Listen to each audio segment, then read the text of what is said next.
Red, whew, one. And we're live. We need some theme music.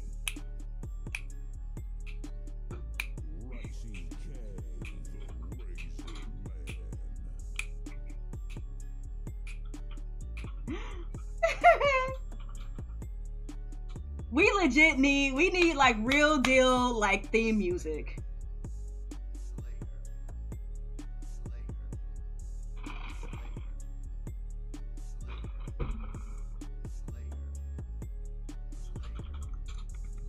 Mm-hmm.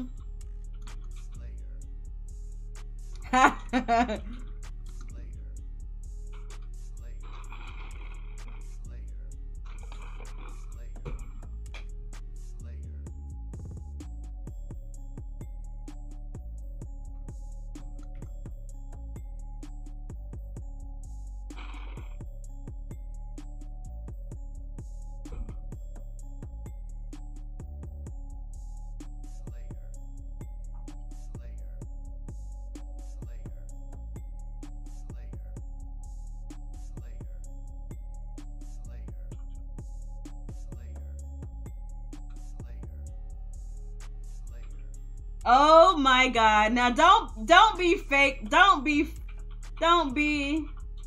Don't be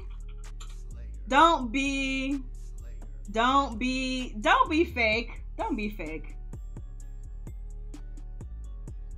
Oh no. Why y'all gotta throw shade? Come on, man. No shade. Come on, man.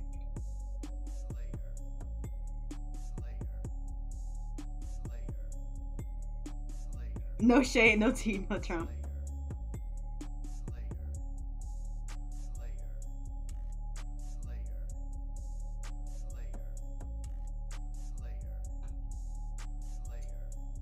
What is good, everybody? It is your girl Nia, the video game her. Y'all already know what it is. I have been playing Manticore Galaxy on Fire. I was playing a little bit of that yesterday.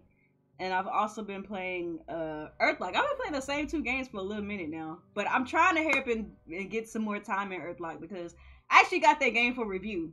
Shout out to Snow Castle Games for sending that to me. So I'm trying to make sure I get this impressions up on my channel. In an ideal world, I'll probably have it up not next week, probably the week after that, because I start summer break after next week, so I have just mad time to like make make up like my bullet points and all that stuff and get all of my stuff together so that I could bring that video to y'all. But yeah, that's pretty much what I've been playing, man. G-Rock stupid. Wakanda forever.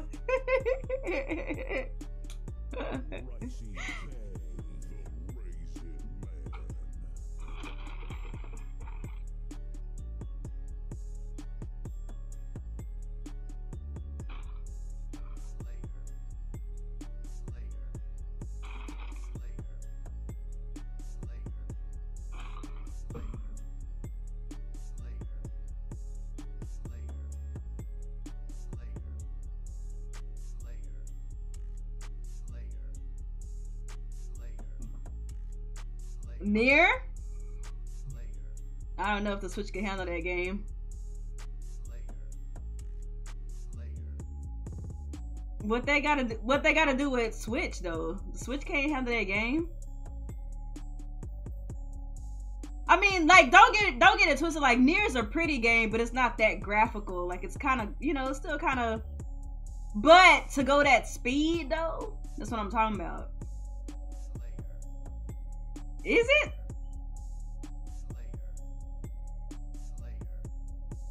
What'd he say?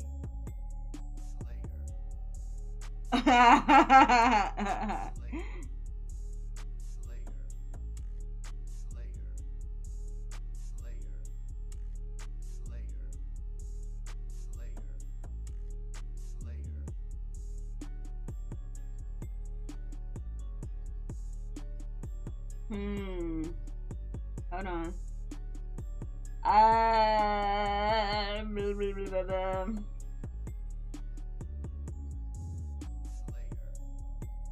Let me try it now. I thought these problems only happened on Okay, Thursdays. there y'all go. Y'all should be heard now. Hello, can you hear us? Dun, dun, dun. Oh, good. Then the intro thingy never did get heard. No! Oh, that's No! So, No! I guess we gotta start again? No, we're not doing that. no. We can do the intros again. They should be able to hear y'all now.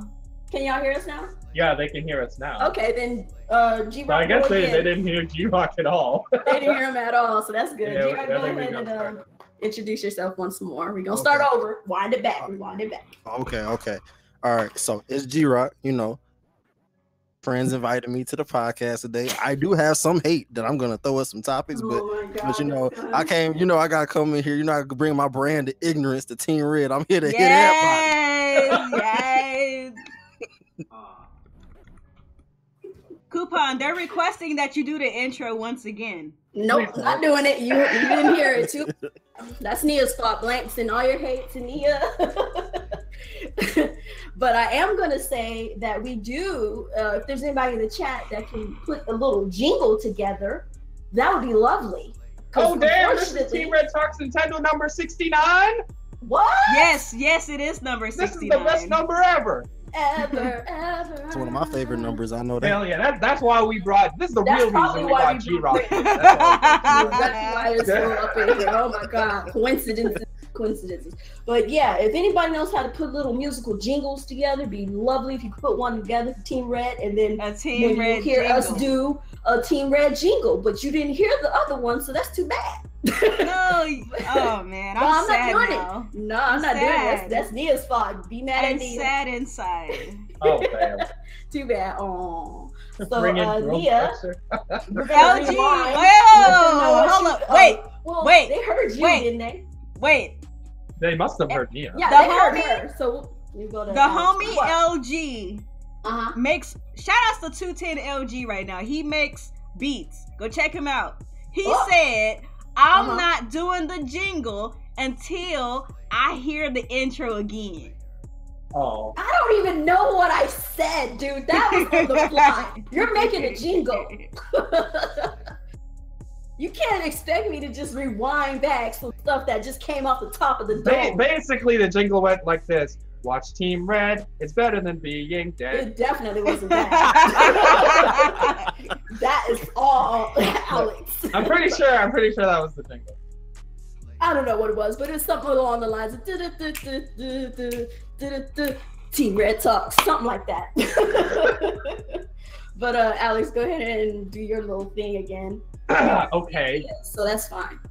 What's going on, everyone? Active Sin here. We're back for another week of Team Red Talks Nintendo.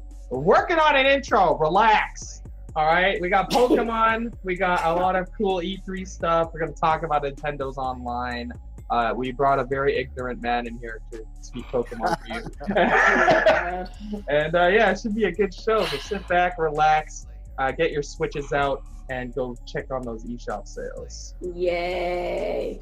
And yeah, so I guess we could get started. But I mean, if you need to know what I've been playing God of War, beating the Valkyries. Still working on it. Hey. We'll get there. We'll finish eventually. And then I can finally pop open the plastic on my Nier Automata and play that. That's what I'm playing. It's the best.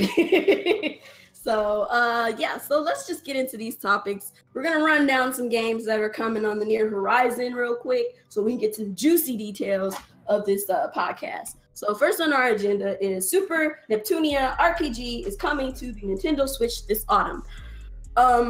Yeah, so like some waifu shit. It really does. If you a waifu type, that's probably G-Rock and Mega. You a waifu chick? Nah, that's just Mega. That's just Mega. No, you're not gonna sit up here and tell me, not to my face, but somewhat to my face, that you don't get into the waifu stuff with Mega on a regular occasion. So it's nothing. I ain't petting no woman. Okay. You don't have to pet a woman to just Google and look at her and whatnot. Fire Emblem. I know I wasn't down with that. Eyes to see. Meanwhile, in the darkest depths of his home, one of these chicks is dressed as a sexy sea captain with an axe. This was a weird game. Very much. But Ideal Factory has confirmed today via Twitter that Super Neptunia scheduled to arrive on the Nintendo Switch in autumn. The game is a beautiful 2D side-scroller, waifu warrior type deal. No, I'm just kidding. And will also launch at the same time on Sony's PlayStation 4. This would be the first time the Neptunia series has appeared on the Nintendo Switch, so hopefully it's well received. So we need all you waifu dudes to get on this so you can leave. Hey, the million plus of you that bought Hyrule Waifu Warrior, go. What the hell was it called? The Fire Emblem Waifu Warriors. Yeah, you need to get on this. Go buy this so you can leave the Waifu Warrior crap alone on the other platforms, because never again. Thank you very much. I'll just say this though, the art style is very good looking. It is. It really is. The next thing on the list, this also looks like some waifu. Coupon. Man, what's with this waifu shit today? I would like to make a request. If what is the request? If you don't mind, turn your sensitivity like down. The sensitivity. It kind of cuts out when you when your pitch goes lower. It kind of cuts it out just a little bit. Just a little bit. I got booted off. Oh. I went to go check on my thing and it booted me off. Okay, you said. Oh well, don't worry about it. You still. No. I'm good. Don't worry about it then. Let me see. What? How do you change that? Huh? No, it's up here. I got it. Am I too loud now, or does it go down a little? Yeah. No, you sound fine. You sound fine. But you know, like when you're when your sensitivity is too high, like they try to cut out the background noise, and it mistakes like your low voice for background noise. So that's all I'm saying. So that's why it cuts you in and out sometimes when you talk. Because I have my sensitivity on auto. Should I just take it off of auto? Probably take it off of auto and like bring it down a couple decibels. Mm-hmm. Yeah. Okay, I got it on 50 minus 50 decibels, whatever they call it. Yeah. It should be alright. Yeah. That should be good. Okay, cool. Let me know next time. Sorry. No, I just know somebody mentioned it in the chat, so my bad, y'all. We'll get back. I appreciate that. Thank you. Good looking out. At least the people in my chat will actually tell us if the audio was missing. Oh, damn.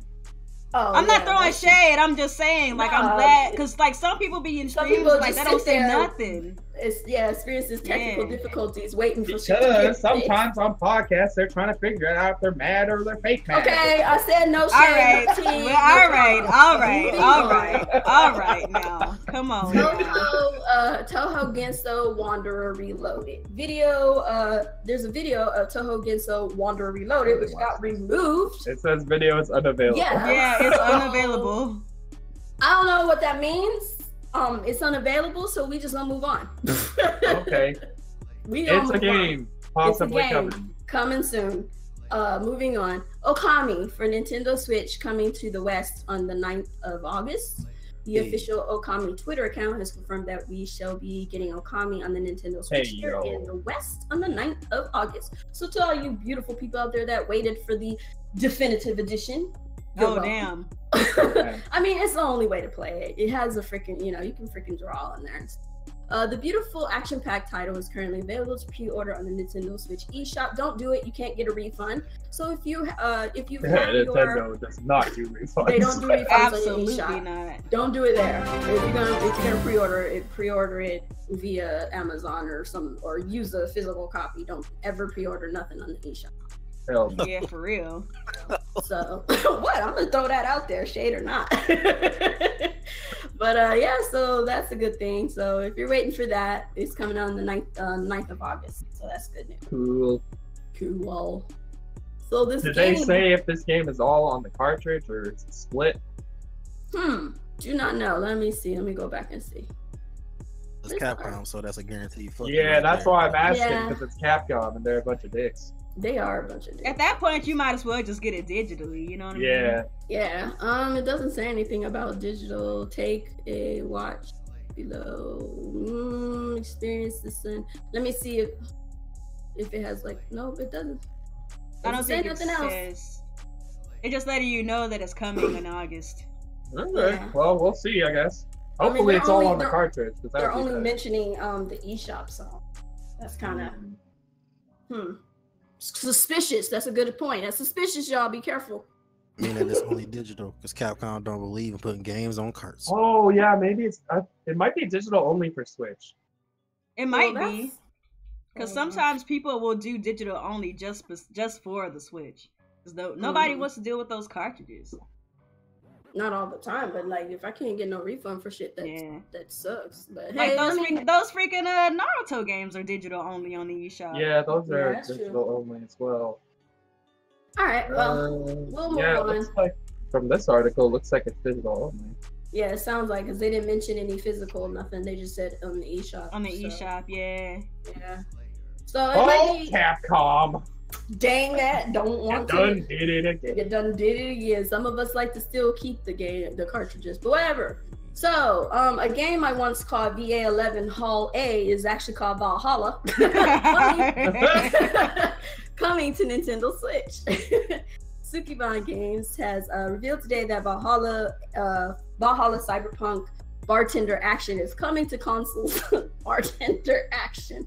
Those specific consoles are the Nintendo Switch and the PlayStation 4. Those hoping weird. Oh, here we go. I was about to say something. You beat me to it. Hold on. Isn't there another console though? Stop! I thought there was three. No shade, no tea. I thought hoping to play the world's it most soon powerful console. on their Nintendo Switch will be sad. Wow. It can't handle this. It's too powerful for it. Oh, wow. It's not coming until early 2019.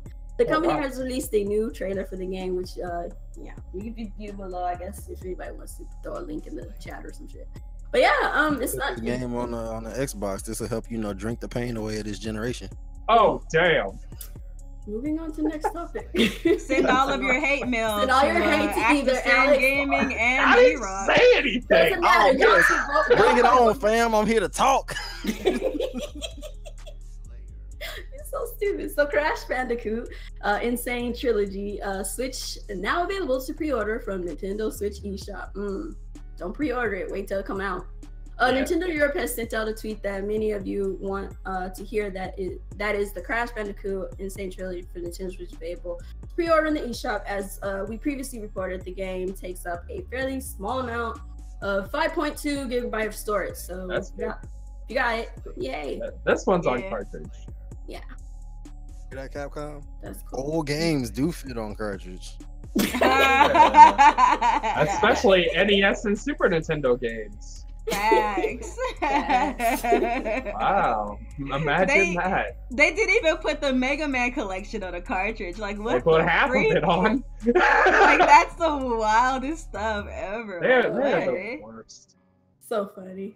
They're so look, I understand that, they do it so crazy. I'm just happy that they showing up. They at least showing up. You know what I'm saying? I couldn't be mad at that. That's not good enough, because we all know damn well and good the Switch is going to be the best-selling version of Mega Man Legends Collection.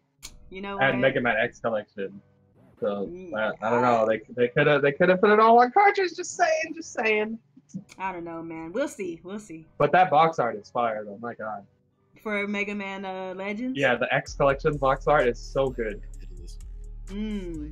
Alrighty then. So let's go to our next one, which is Professor Layton's daughter.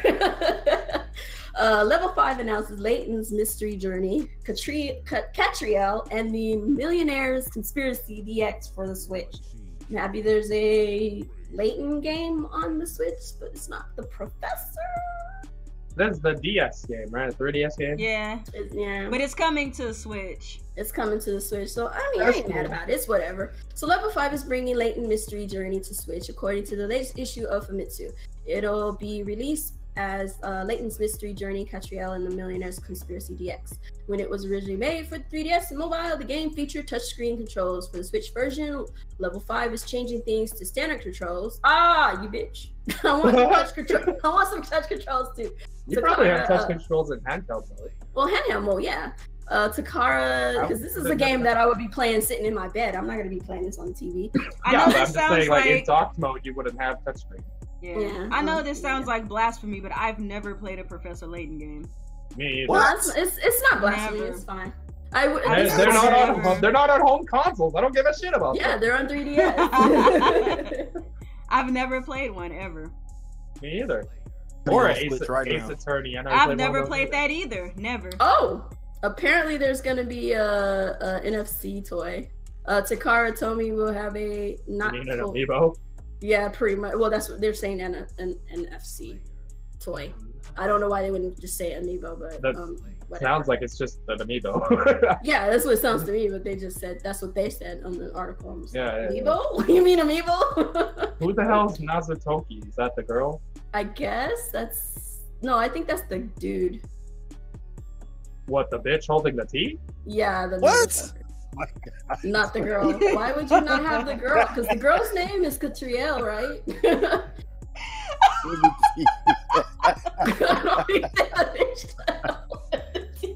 Freaking Alex, bro.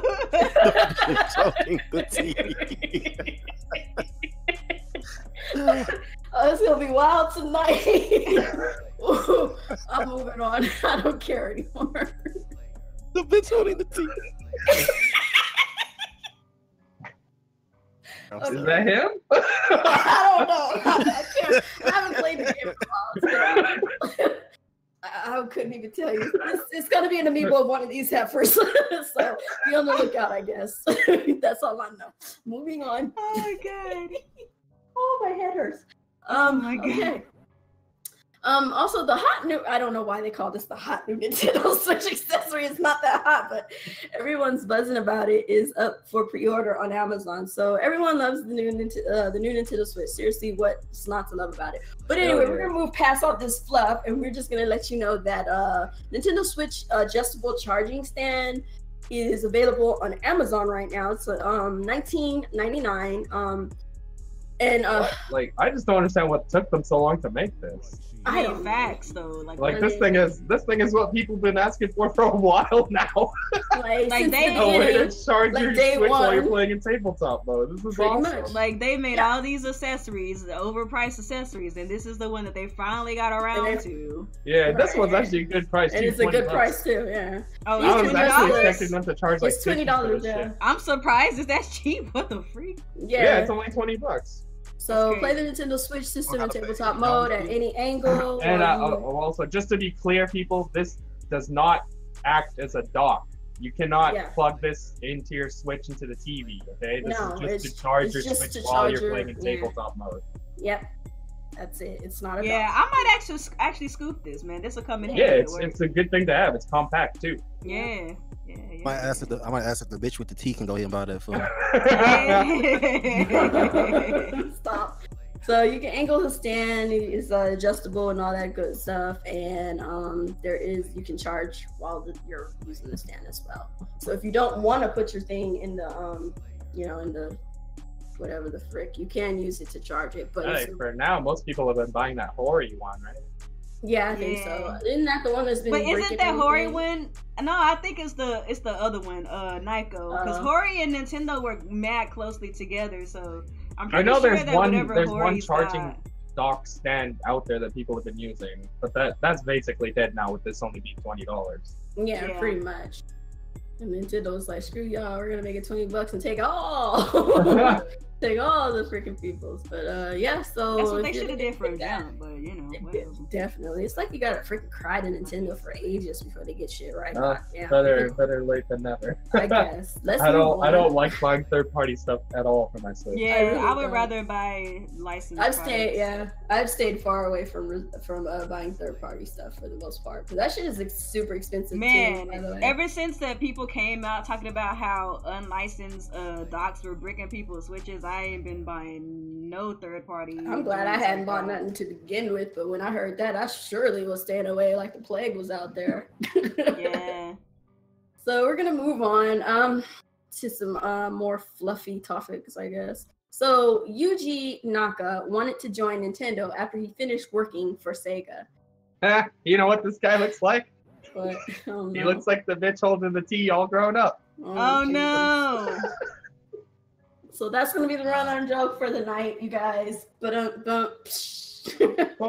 So ever wonder what would have happened if Yuji Naka, former head of Sonic Team and one of the driving forces behind the success of iconic Blue Speedster, had made the move over to Nintendo? Probably would have wrecked it. Well, turns out that could have easily been a reality. In a recent interview, Naka-san revealed that he hoped Nintendo would reach out once his time with Sega had come to an end. So the interviewer asked, this may open an old wound for you, but you quit Sega right after you made Sonic, correct? He says yes. The interviewer asks, and I heard that you actually approached Nintendo after you quit. Naka says, when I was driving back to my home in Osaka from Tokyo, I decided to stop by Nintendo's headquarters in Kyoto. I actually wanted to see how long it would take for me to commute from Osaka to Nintendo's offices. However, when I stopped my car in their parking lot, a security guard came out and started eyeing me suspiciously. I got scared and decided to just go home. What the fuck? What the freak? Hold on, let's finish. If that security guard hadn't been there, who knows how different my future might have been. I don't. What? Nintendo should never hire somebody. Nintendo should never hire somebody who getting turned off by a lowly ass security guard. First of all, you a hoe. That come on. Like you got scared of a security guard look at you. A security guard, like, black in America and get looked at all day. Right? So, that's wild. So Let me finish. The guy who created Sonic was scared of a security guard. It didn't occur to him to maybe come back tomorrow during business hours. Let's finish the story. He's not done. So Naka continues. He's like, while I was reading, so he says, if that security guard hadn't been there, who knows how different my future would have been. He laughs. So he says, while I was reading those books, I got a call from a third-party developer asking if I would come work for them. But the truth is, I was holding out for a call from Nintendo. Oh, the interviewer says, oh, really? And Naka says, the reason I thought that is a few months before I quit Sega, I heard a story about another programmer from a big gaming company who had quit his job and was then called by Nintendo. I was like, wow, that could happen to me. So wow. I had this faint hope that he sounds so sad. He sounds so sad. This dude sat by the phone waiting for a phone call from Nintendo. This guy so desperately wanted to work for Nintendo didn't know he went to their biggest rival, gave them an IP to fight Mario just to quit in hopes that Nintendo would hire him. And that's wild. And he sounds like a dude, like a broken-hearted dude waiting on the phone for his ex-girlfriend to call him or some shit. He is so determined, yet he didn't even bother going to Nintendo directly. Like, you should have went back the next day and talked to them or sent some kind of information. Let them know you were looking to. He didn't even attempt to try and contact them. He just hoped they would hear about him. You know, so what happened? He just quit Sega, waited by his phone, and then did this interview 20 years later? Yeah, so he quit Sega, he went over to Nintendo, got scared by a security guard, went home, waited by his phone for a phone call from Nintendo, but kept ignoring the calls that he was getting from other companies. Then what had happened was Nintendo saw how much of a terrible job they were doing with the Sonic IP, and they were like, "Nah, fam, we can't have that. We can't have that with Mario, because if he had destroyed Mario, it'd have been we wouldn't have a Team Red right now, quite frankly." I'm looking at my man's hands right now. I don't see no ring on his finger, so if he a hoe trying to get a job, I know he ain't talking to no women. Oh dang. Man. You a whole hoe, man. You ain't deserve to work in Nintendo. You sit your trash ass in the corner. Wild. Let me do a shout out real quick. So I want to shout out to the 41 people who are watching the podcast right now. Shout outs to Arfin, shout out to CVL, shout outs to Chariot Man, shout outs to Tony Jin, Daisy Gamer, Ruby Sakurai, Harahu Suzumaya, shout outs to Matthew Pipes, shout outs to who else is in here? I saw Cloudy Mine up in here. Shout outs to Avidan. I saw Avidan. He was up in here, man. Shout outs to all of you guys. Shout outs to Unforgiven. Shout outs to 210LG. Y'all go check out his channel on Twitch. Homie be going hard on those fighting games, man. Y'all check out the homie. Shout outs to Garuda, man. You guys are the real goats. It's 41 of y'all up in here, man. Let's get 41 thumbs up. G-Rock said he'll shout me out. Why you in the chat like that, G-Rock?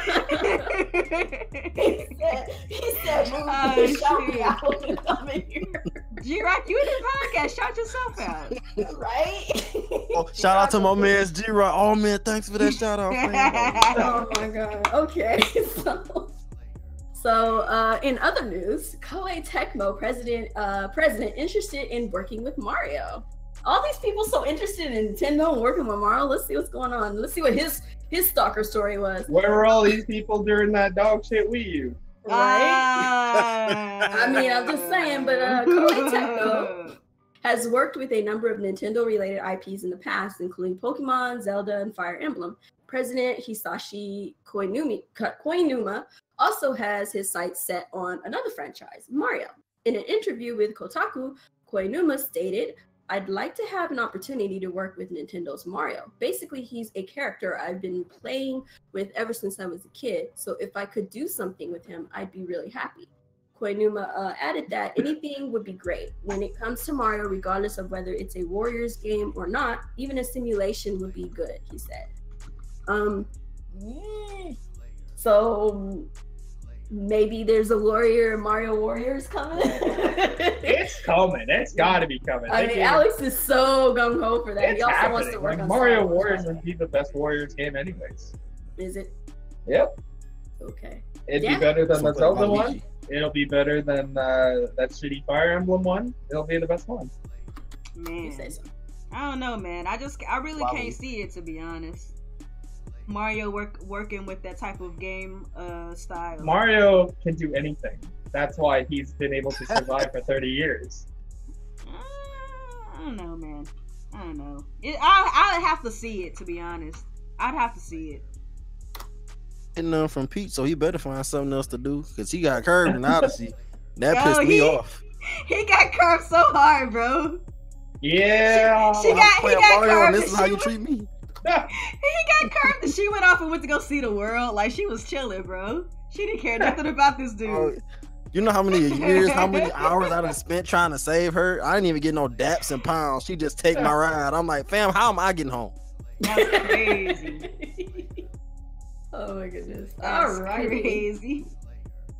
So let's do some E3 talks. So, oh boy. This is what you all are here for. We got all the fluff talk out of the way. Oh, by the way, you guys, check the private chat real quick. I posted something there. But Nintendo introduces new ways for fans to have fun at E3, which is needed because last year I think was when they first opened E3 to the general public. So it's like, it's pretty freaking wild. There's a lot of angry, freaking angry media out there, couldn't really do what they needed to do. A lot of angry, general public out there couldn't. Oh no, the gaming media was mad. Yeah, special snowflakes were upset because they couldn't do business. Oh my god! But they had to wait in line like they were regular people. Oh no, bro! I can't even stand. As a person who's been to events as press, it's low key, like, it's low key. Well, my thing is, I think the problem was that the people at E3 weren't anticipating. They weren't ready. They didn't expect that many people. Yeah, they didn't expect that many people. And they definitely didn't expect hundreds of people flying to any convention I've ever been to. Yeah, like any convention I ever been to, you normally let the media in on like the Friday on their own day, where no general public comes in. Yeah, separate from the pub. They didn't do that, and that's their fault. So the media whining should have went to E3 peoples and stopped being bitchy moany peoples at the general public. Anyway, moving on. Nintendo introduces new ways for fans to have fun at E3. Nintendo fans always generate a lot of enthusiasm for the E3 video game trade show in Los Angeles. And excitement for E3 2018 debut of the Super Smash Bros. Game for the Nintendo Switch system is already at a fever pitch. To shorten the time fans will need to wait in line to try it, Nintendo invites E3 attendees to reserve play slots ahead of time for just this game. This should provide fans with a faster, smoother experience so they can play the Super Smash Bros. Game and spend more time enjoying the rest of June 12th through 14th show. Attendees will have two experiences to choose from. They can either reserve a ticket to play against people casually for fun or play for glory in a competitive elimination match. Here's how the reservation system for the Super Smash Bros. Game is going to work. Anyone who registers for E3 2018 by May 31st will receive an email for E3 organizers on June 5th with details about how to reserve one electronic ticket to play the game available while time slots last. attendees should make sure to add E3Expo at e3expo.com to their safe sender list so the email doesn't get lost in their junk folder. Signing up to play the game ahead of time is mandatory. No on-site registration will be available. So if you don't sign up, you don't get to play. Oh. Tickets will be in the form of QR code patterns that can be stored on a smartphone or printed out. Oh shit! I'm glad they're not giving out friend codes. And all your hate. And reservations will not be taken for any other games at Nintendo's booth, which will be available to play on a first come first served basis. It's only Smash Brothers you have to sign up for? Only Smash Brothers is that gonna makes do sense. This. Yeah. Smash Brothers is gonna be like the hypest game at E3. Ain't nobody want to sign up to play fucking Sushi Strikers. So we're always looking to improve the ways people can maximize the fun they have with Nintendo E3, said Doug Bowser, Nintendo America's Senior Vice President of Sales and Marketing. This year, our focus is on the upcoming Super Smash Bros. Game, and we want as many people as possible to give it a try. So that's good. At least they got something set up for you guys for Smash Bros. Don't know about the other, areas and games and whatnot. The other games, it just sounds like a free for all. But so most people are coming for Smash anyways. Yeah, but most people are coming for Smash, so this is good. So if you guys are going to E3, I suggest you get this, get signed up, get your spot now, or you are SO freaking L. Sound good? Anybody going on this panel? Did they say how long your playtime is? Let me see. Maybe it's like one round. Maybe. It's like, well, if you play the floor glory, it's going to be a competitive elimination match. So you play for however long you stay in the match. If you play for fun, casually, I guess it's going to be for that round. Interesting. Or something. So, but this is smart because they got so overwhelmed last year with everyone running in to play Zelda. So many people didn't get to play. Yeah, so this is a good way to do it, I guess. This is a smart way to handle it. Definitely. Hopefully they have more stations set up. Yeah, I know. Oh, I wish I was, You ain't I gonna already got the days off, man. Nope, I ain't got nothing to do about no hoes, man. I don't do nothing with hoes no more. All I do is play Switch and talk to guys. I don't want to hear that. He lying. Why you lying? Why you always lying? We're so used to Chris being in the hole, like we don't even believe him. Like you just seen that I had a girlfriend. I mean, you can have a girlfriend. That don't mean nothing. It still be a hoe. Like you still a hoe.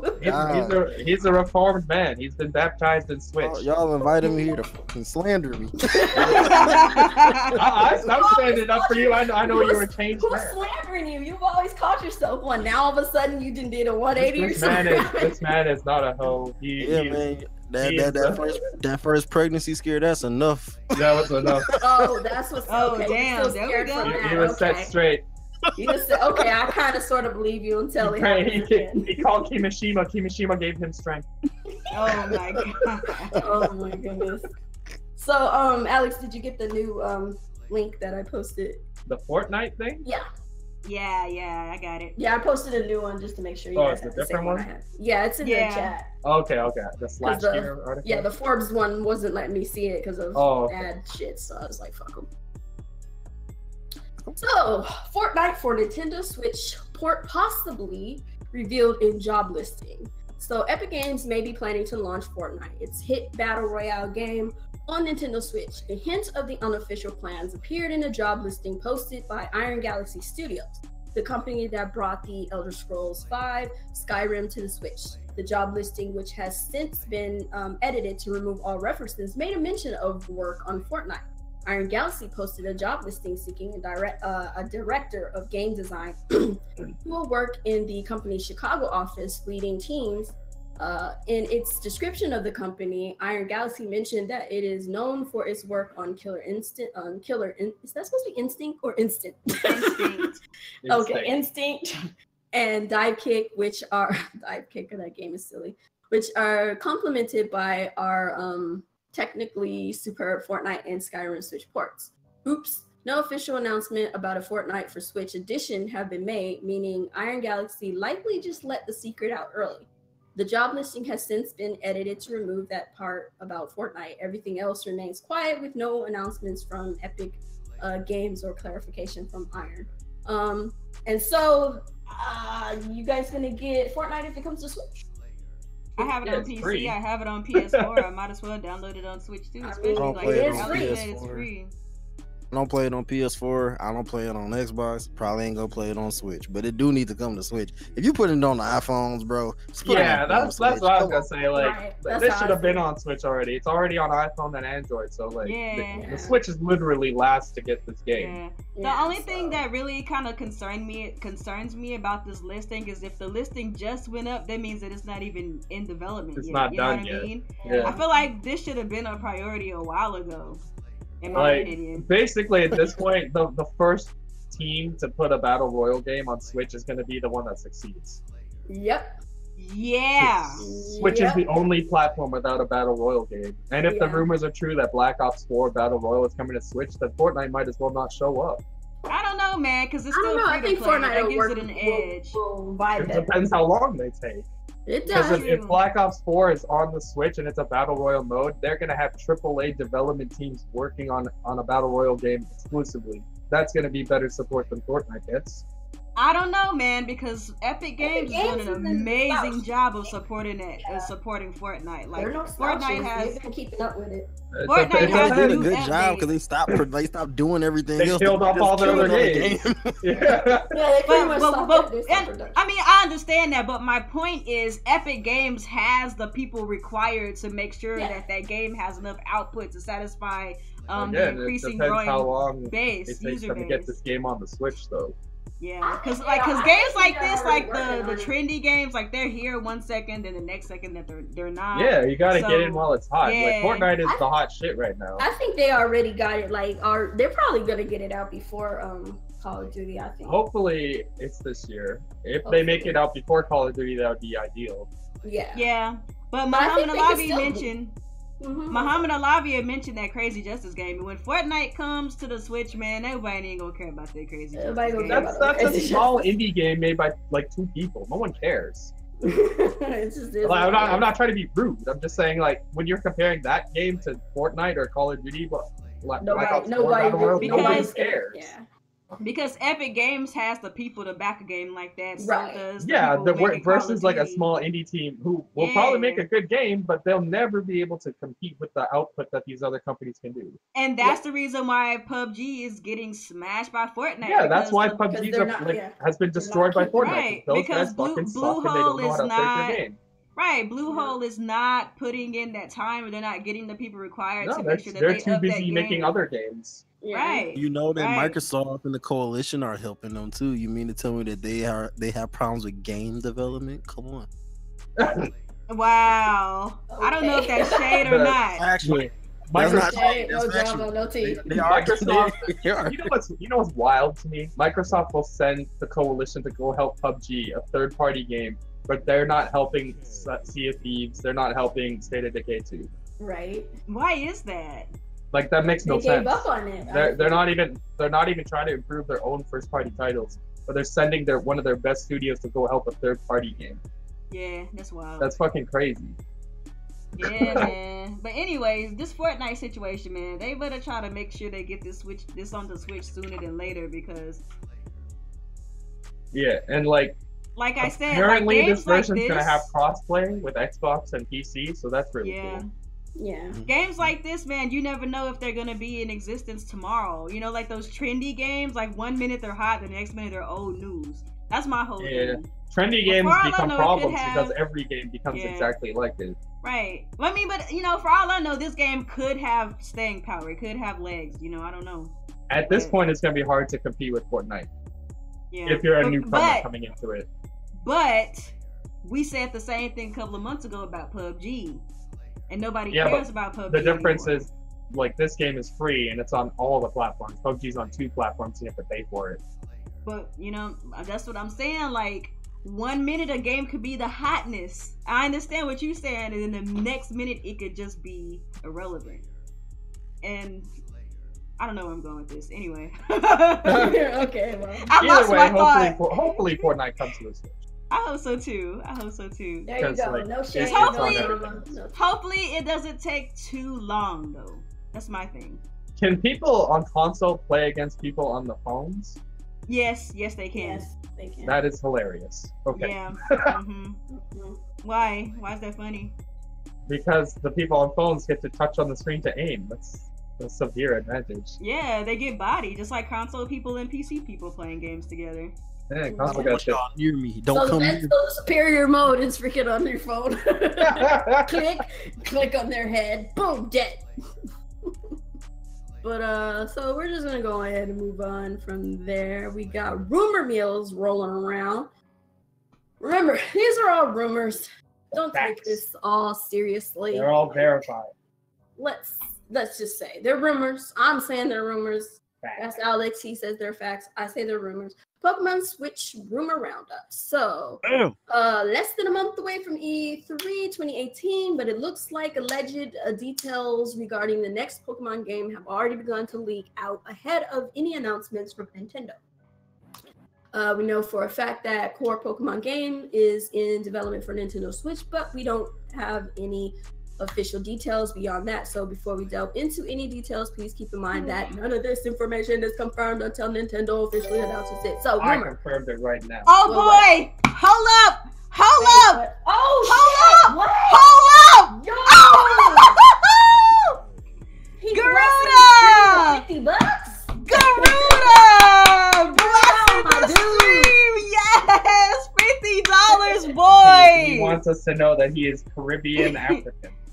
Okay, I acknowledge your Alright, ancestry. Good stuff, bro. Mama, Good stuff, bro.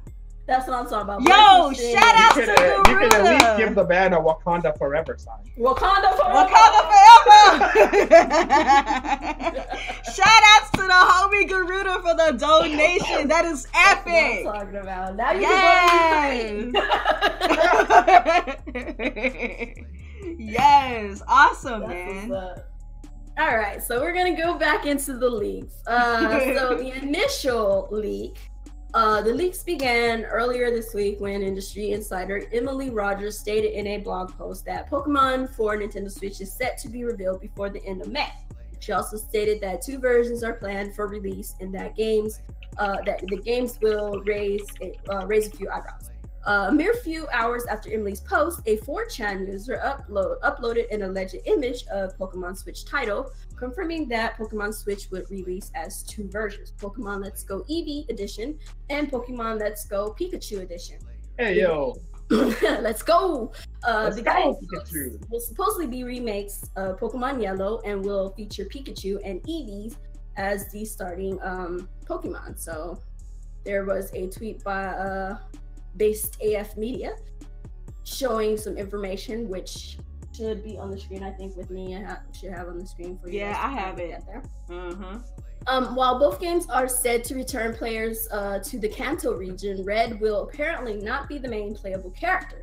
Instead, he and Blue are set to be the rivals for the new protagonist that players will control. Pokemon will also follow their trainers around the world, and the new Pokeride function from Pokemon Sun and Moon will allegedly be returning as well. So I want to kind of talk on that for a minute before we move on to the next portion. Yeah, just to be clear, some people were confused why Eevee is going to be a starter Pokemon.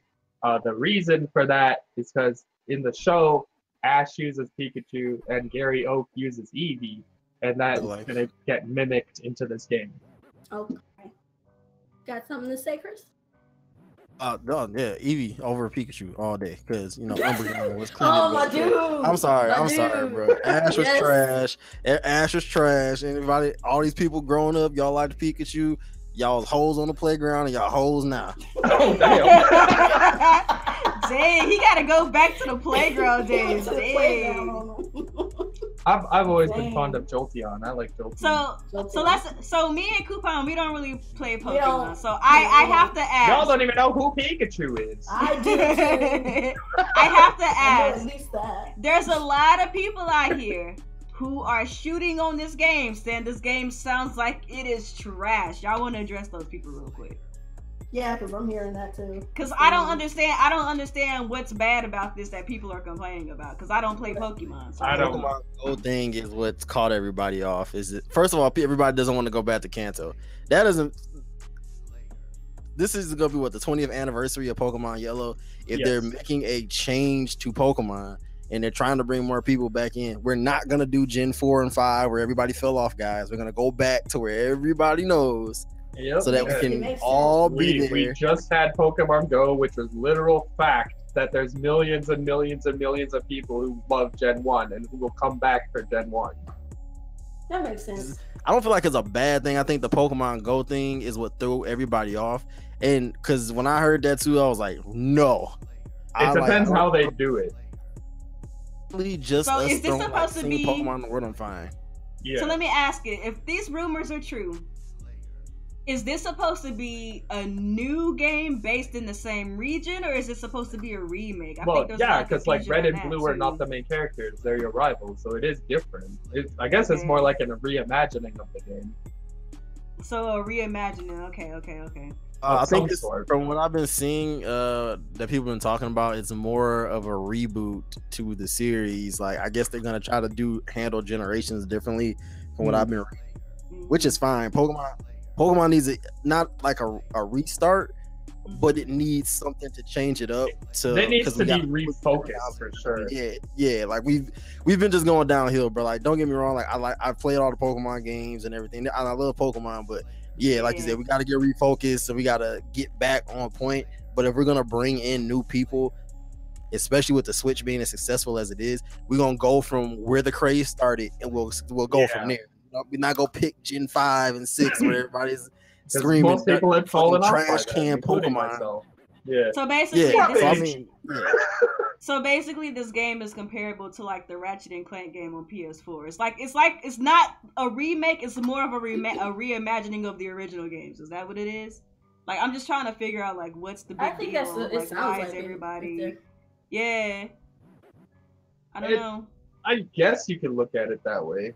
It looks like they're trying to fresh start the series, but bring in familiar things so people that have fallen off can get back into the loop. For the people who don't, for the people like in the chat too, like who are just like, well, Kanto's not a good region. What region do you want them to do? I mean, I'm talking about like, where would you have them go? Because they're in the year and a half or whatever, because supposedly the Pokemon team got split up into 2 teams, right? Yeah. So in a year and a half time they had to dev this, they're not making a new gen out of this. From what it sounds, it's not enough time to do that. Yeah. So where do you want this to go? Like, I don't know. We're not picking Diamond and Pearl, bro. Like, I know everybody they wanted Diamond and Pearl for like that's always something they can do later. Like, you guys got to realize, like, the amount of development time they have for this game isn't enough to do something from the ground up. Like, do you want to wait 3 years for a Pokemon game on the Switch? No, nobody does. So they have like a year and a half. What logically makes the most sense? Reboot the first game. The Nintendo Switch is a console that a lot of Nintendo fans have jumped back onto. A lot of people that haven't been touching Nintendo since Super Nintendo. Oh shoot! Hold up, real quick. Sorry, Alex. Let me give a shout outs to the homie Nintendo. He said Kanto for life. He donated $4.99. Thank you, Nintendo. One day we gotta have you in the cast. He's a cool dude, by the way. Y'all need to check him out. He's got a dope channel. He talks about Nintendo stuff. Fairly new channel, but he's a great channel. Check him out. I mean, like, even like Ruby was saying here too, just like there's no previous Pokemon there from Gen 5, but at what you want from people who are just getting back into Nintendo. Like, that doesn't make any sense. Like, you don't want to alienate the people that are interested in Pokemon but not really can follow it because so many generations have passed. So it kind of I get people wanting a new generation or a brand new. Like, I get that. But the whole point is, and I know how hard it is for everybody who plays video games. Yeah. But we have to also remember that either way, bro, like, you know, they know you like Pokemon, so they know immediately you're gonna have some interest. You're gonna buy it anyway. Like, they have to market to people who they know. Gen 1, I mean, even, I think they could have done Gen 2 as well, but Gen 1 and 2 are like recognizable to most people who don't play video games anymore. Like, they know who those series of Pokemon are. Yeah. So like Gen 4, like, out of Lucario and Garchomp, you could ask a regular person like, who's Lucario? They're gonna be like, the fuck is Lucario? That like that's some like strand of weed or something like that. Like, nah, bro. Let me get that Lucario, yo. Let me get that. Yeah, Lucario. you ask somebody who's Pikachu, you ask somebody who's Charmander, they're gonna know. Yeah. Yeah. It's just iconic though. Yeah. So basically, this is supposed to be for people like me and Coupon who never got into Pokemon that they're trying to get. Just basically with a familiarity factor, you know what I mean? Yeah, because you'll I bet you they're banking on people who recently played Pokemon Go who are now fans of Pokemon, but those were mostly Gen 1 Pokemon. Yeah. So that's what they're familiar with. And now when they want to launch this new Pokemon game, they're looking for people who started on Pokemon Go. They're looking for people like me who stopped playing after Gold and Silver. And they know they're going to get everyone else that still plays Pokemon. Like, even if you don't think this Pokemon game sounds good, I know you're still buying it. Nintendo knows you're still buying it. They're not worried about you. And that's the reality of it. Yeah. Yeah. It's pretty much, they pretty much betting on you still getting it. So they got to make it accessible to, you know, people who are coming back and people who are new to it as well. I do agree with, like, people in the chat and other people that I've heard, though. I hope this is more so, like, what people are saying are just a reboot where it's different trainers and like Kanto is like different, and I've seen somebody say like some parts of Kanto are like submerged in the water and other places are like snow. But like that's fine. Like if it's a reboot and we're just going back to Kanto, it's fine. But I mean, if you play Pokemon 2, guys, remember at the end of, for spoilers for Ultra Sun and Moon, they go back to Kanto. So I mean, it is just what it is. Like it's not like Kanto's a bad thing. You got to depend on everything else. The Nintendo depends on Mario. Xbox depends on Halo. Shit, everybody got a rock. Right. everybody got something they rock with. Right. Like some type of foundation. So I'm gonna go ahead and finish reading the rest of this. They were talking about registered domain names. They also talked earlier today, 2 new Pokemon related domain names appeared online, giving fans even more of a reason to believe that these leaks could very well be accurate. The company used the register previous Pokemon website CSC corporate domains has acquired URLs for both Pokemon Let's Go Eevee and Pokemon Let's Go Pikachu. Given the current rumors, those are the new names of both Pokemon Switch games set to launch this year. A French Pokemon fan site first noticed the domain trademarks. They're accessible to the public, but as of now, only lead users to a blank white page. Each one was registered on May 15th, the day that all these alleged leaks initially were out. And then the Pokemon Go and Paper Trail. So possibly the most eyebrow-raising rumor is that the game will be heavily integrated with Pokemon Go, and the act of catching a Pokemon will be very similar to how Pokemon are That's caught the part in that mobile. worries me. This could work with motion controls while playing docked and by using the touchscreen when playing undocked. There are also rumors of additional accessory that will apparently communicate with both Pokemon Let's Go and Pokemon Go, similar to Pokemon Go Plus. The post appearing on April 1st doesn't really add to its credibility. However, industry insider Pixelpar seems to have been able to help shed some light on it. Following the release of several mysterious drawings over the past few months, Pixelpar was able to verify a paper trail dating all the way back to March 26. Concerns? Questions? My concern is the Pokemon Go thing is the only thing I have a problem with. If they are saying it's like Pokemon Go, then that screenshot that we saw that we all thought was fake is hella real because there were Pokemon in the water. So I'm assuming that's what they're talking about, the Pokemon Go. If you're telling me we got to do some stupid ass, like I have to flick my Pokeball with my fingers, some stupid shit like that, I don't want that shit. But I mean, otherwise, seeing the Pokemon in the world. But like that wouldn't even work because if your Switch is docked, how would you do that anyways? But I think that's it because everybody went ahead and they were like, "Oh, maybe we're gonna have to pay for it." I'm like, I don't think that's what they meant, guys. I think they're just saying more so of like the transition of seeing a Pokemon in the world and having it pop up on screen. Yeah, my thoughts is it'll like I thought it would more so be like how it looks like on a DS game, like the 3DS games. It'll look a bit better than that. But when you actually engage in battle, like that's when it'll look something similar to like poking. I'm fine with that. Yeah, that's cool. As long as like they're not gonna make us walk around the house or walk around outside to find Pokemon. Like the people that I've been seeing like going crazy is like take a fucking chill pill, bro. Like this is real. Like just chill. Like it's gonna be fun. Everybody's gonna buy it anyway. I know everybody's scared and because it's supposed to be different and y'all saw Pokemon Go, but hell, y'all gonna get there on release day anyway and cough up your 60. So just give it up. It's okay. Alrighty then. Anything for you, Alex? Yeah, I'm excited. Like, this sounds good to me. I'm a lapsed Pokemon fan, so this is perfect for me to get back into the franchise. I don't give a shit about anything after Gold and Silver. I don't care about any of those Pokemon. They don't matter to me. So, like, all that matters to me is Gen 1 stuff. Some Gen 2 stuff is fine, too. And, yeah, this sounds cool. The Pokemon Go thing, we'll see how they handle it. But I think this is a smart way for them to handle Pokemon moving over to the Switch and to get an even larger audience in on the game. I think this makes a lot of sense. Alrighty then. Alright, so this other topic seems to be giving me lip about. Okay, here we go. Okay, well, we're gonna move on to the next leaks and whatnot's going on with Pokemon.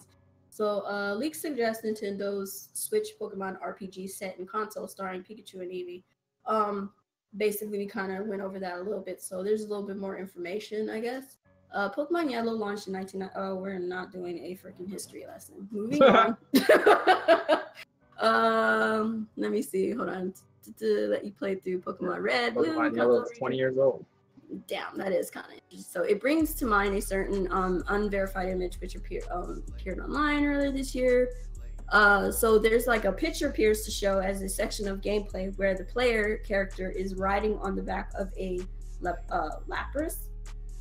Eagle Eye fans suggested it looked a lot like an updated version of Kanto's Aquatic Route 21, and notice an Eevee, on the character's shoulder traveling outside its Pokeball. So I'm looking at this picture. I have horrible eyes, but it's up on the screen. Yeah, there's an Eevee on top of the trainer's hat. Yeah, his head, not his shoulder. Looks like it's on his head. But anyway, the visual do look very similar to those of 3DS games, Sun and Moon. The same top-down viewpoint the series is known for remains. Notably, wild Pokemon appear on the map itself as they do in Go, and the main Pokemon series has previously shown wild Pokemon popping up via random battles. The leak suggests other leaks claiming information on the project have gone further on the Go connection and suggests Go-style gameplay for catching Pokemon and some way of linking both Go and Let's Go together. A return to console would also reflect the more mass market appeal of Go, which has so far only featured the earlier and more recognizable Pokemon. A link between Go and Switch and the Switch game would hardly be a surprise. Back in late 2016, around the time the Pokemon Switch project was gearing up, series producer Junichi Masuda said integration between the main games and Pokemon Go would definitely come down the road. Several months later, fans found unused code within Nintendo's 3DS Pokemon Bank Storage app, which referenced creatures first met in Pokemon Go. It feels like it won't be long until we hear more. So, and then they got some bunch of pictures there. So, anything you guys want to say on that? Pokemon aficionados? just show the damn game at this point. It's like just because it's so much that's just come out. And like everybody, Walmart ruined E3 anyway. So Nintendo, you can just go ahead and show facts, bro.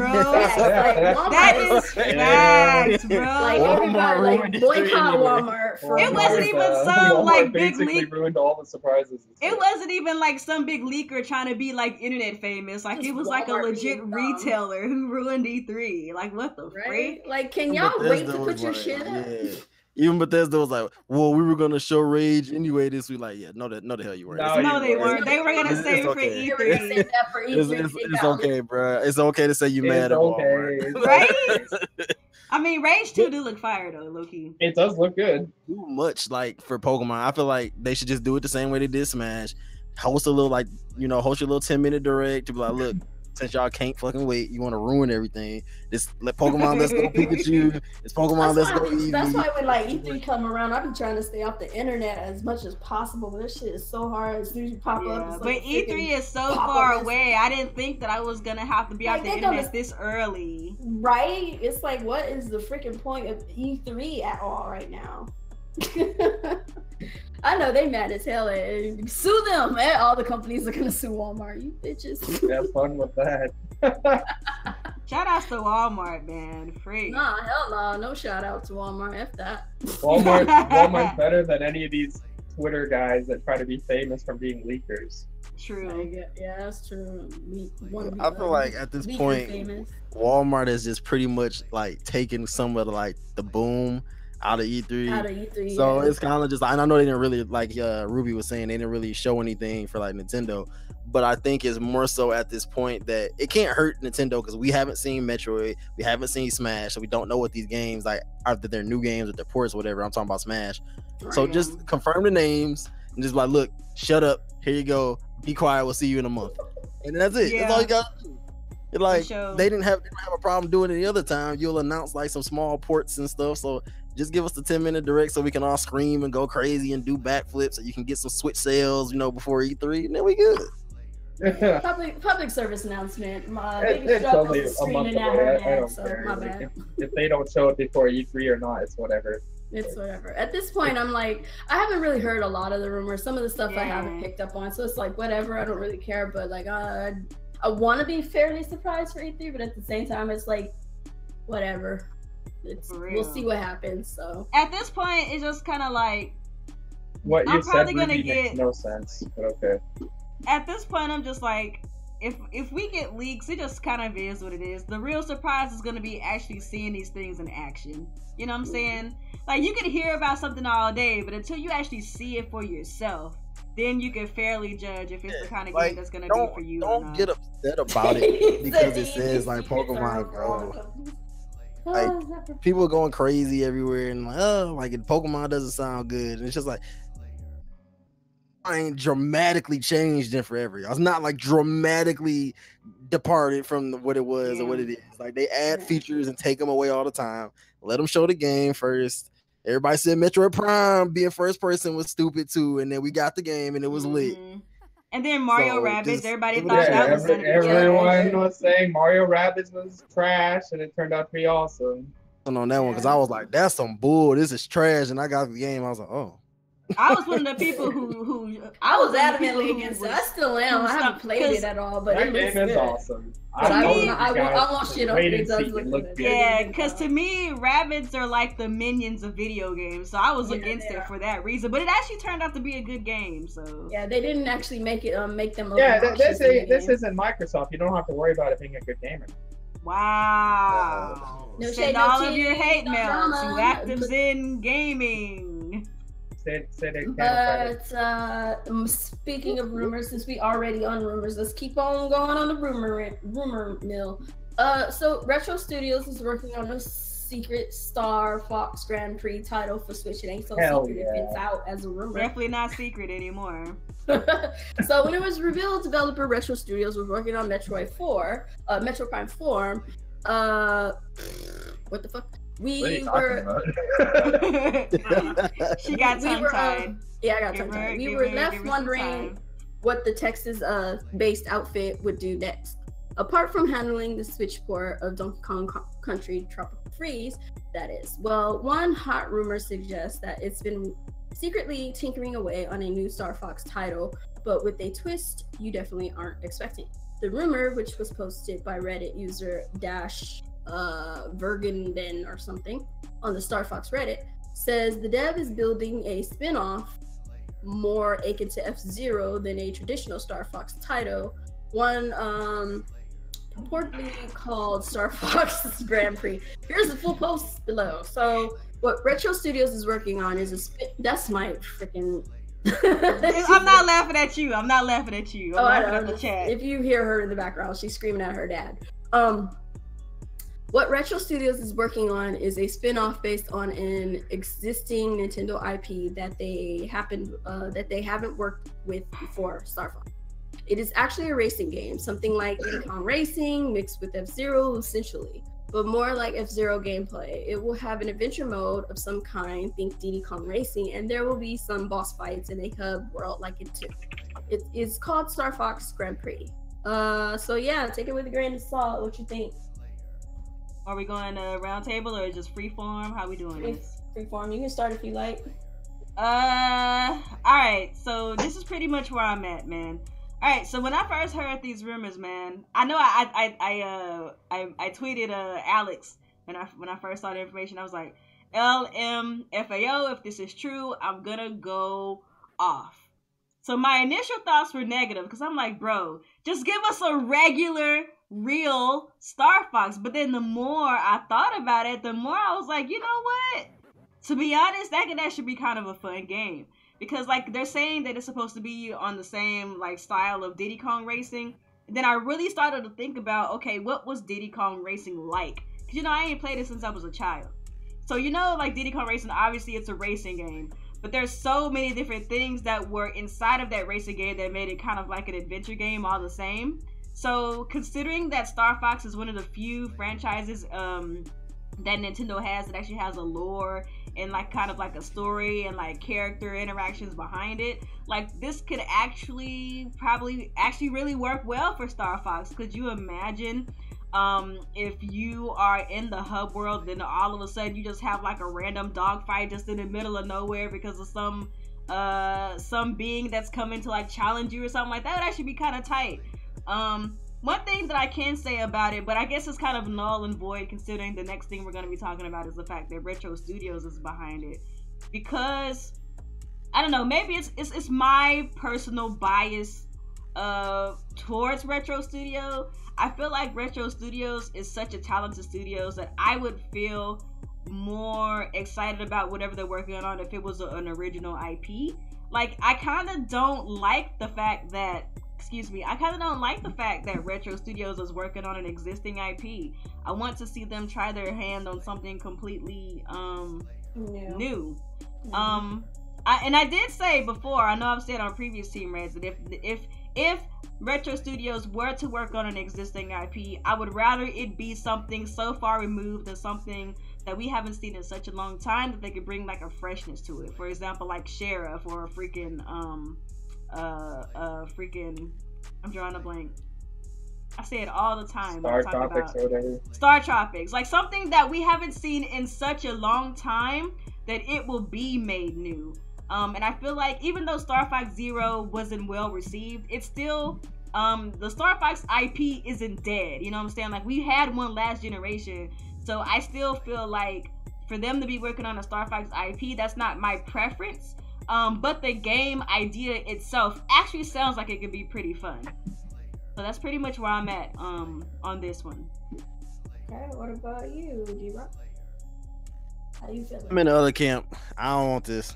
I'm not even gonna lie, like it's gonna exist if it's real, whether I like it or not. Am I probably gonna buy it? I'm pretty much obligated to buy it because Fox is my second favorite Nintendo character. See, so now that's the perspective that's a different for me, because if you are a diehard Star Fox fan, you probably want a regular mainline Star Fox game. Yeah. I didn't mean to cut you off, G-Rock. No, that's good. I mean, I do, like, I think retro is great, so I'm not gonna take from them. Like, that's the only thing that's gonna save this game to me. It's just the fact that, well, Retro doing it, so we know they make good games. My thing is, I don't care if this game exists if I had another game that was good. Like, we have one good Star Fox game that we all agree is good, and it came out like 20-something years ago, and everyone else. I mean, I liked Adventures. I like Star Fox Adventures, and I like the Solve, but I'm thinking I just like the different takes on the game. But they weren't widely received. They're not even close to it. Yeah, but they weren't as good as 64. So it's like now we got the chance for Retro, who pretty much went ahead and revived Metroid and put it back into being like heralded.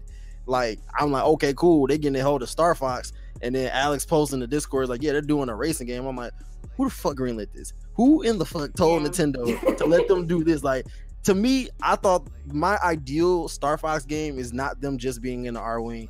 I'm like, you just did Breath of the Wild, so I want like a Ratchet and Clank and kind of Breath of the Wild mixture together with some Star Fox in there or something. Right. Like Hey, I think that would be lit. I'm real trying quick. to race no motherfucking body with Fago.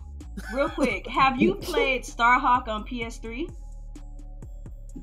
Because I've always felt like if Nintendo really wanted to give Star Fox a fair shake, it needs to be akin to Starhawk on the PS3, where you have the air combat, but it's like all range, it's not on rails, and then you have like some ground combat as well, kind of like what they wanted to do with Assault, but just with better gameplay mechanics and better controls.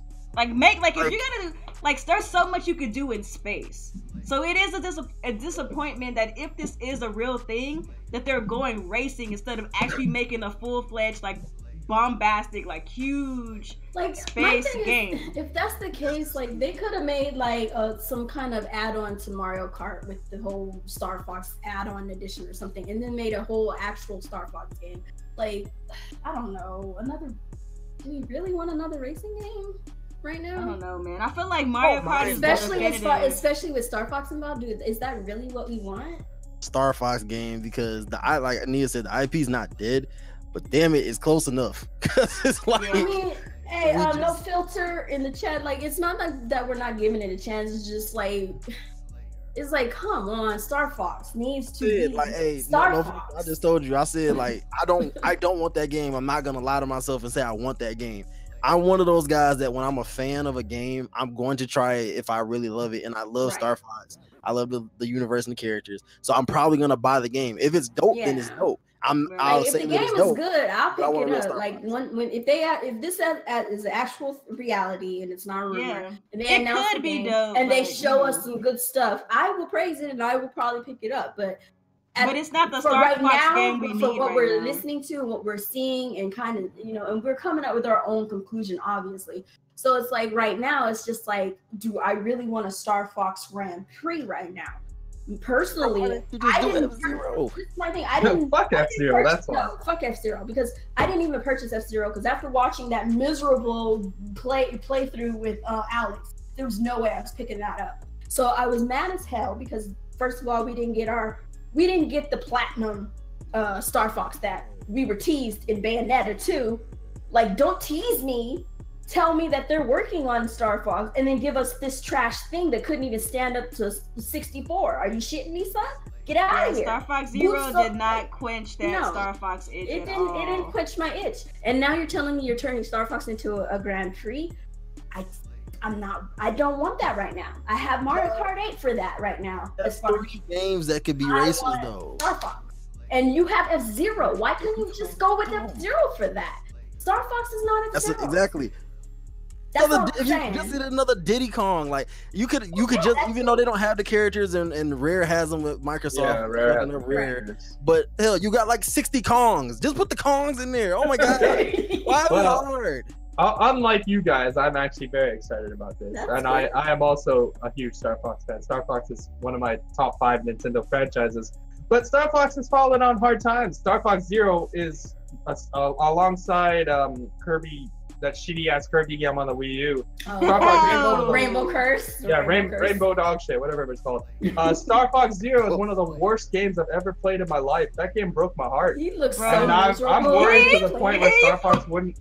Huh? He played that game with a straight face the whole time. Star Fox Zero is one of the worst games ever created. He played that game with a straight face the whole that time. Game, as far as I was concerned, I thought Star Fox was dead after that game. Miyamoto, he birthed Star Fox. He was ready to kill Star Fox. So with this, they're trying to rework Star Fox. I think it's a cool idea. Diddy Kong Racing is an awesome game. It's weird we never got a sequel. F-Zero is shit. It doesn't sell well, so why not try something better with Star Fox? Star Fox has better characters than F-Zero. R-Wings are cooler than the F-Zero cars. And if they're doing it in a Diddy Kong style where you have adventure modes and boss fights and shit, I think that could be really cool.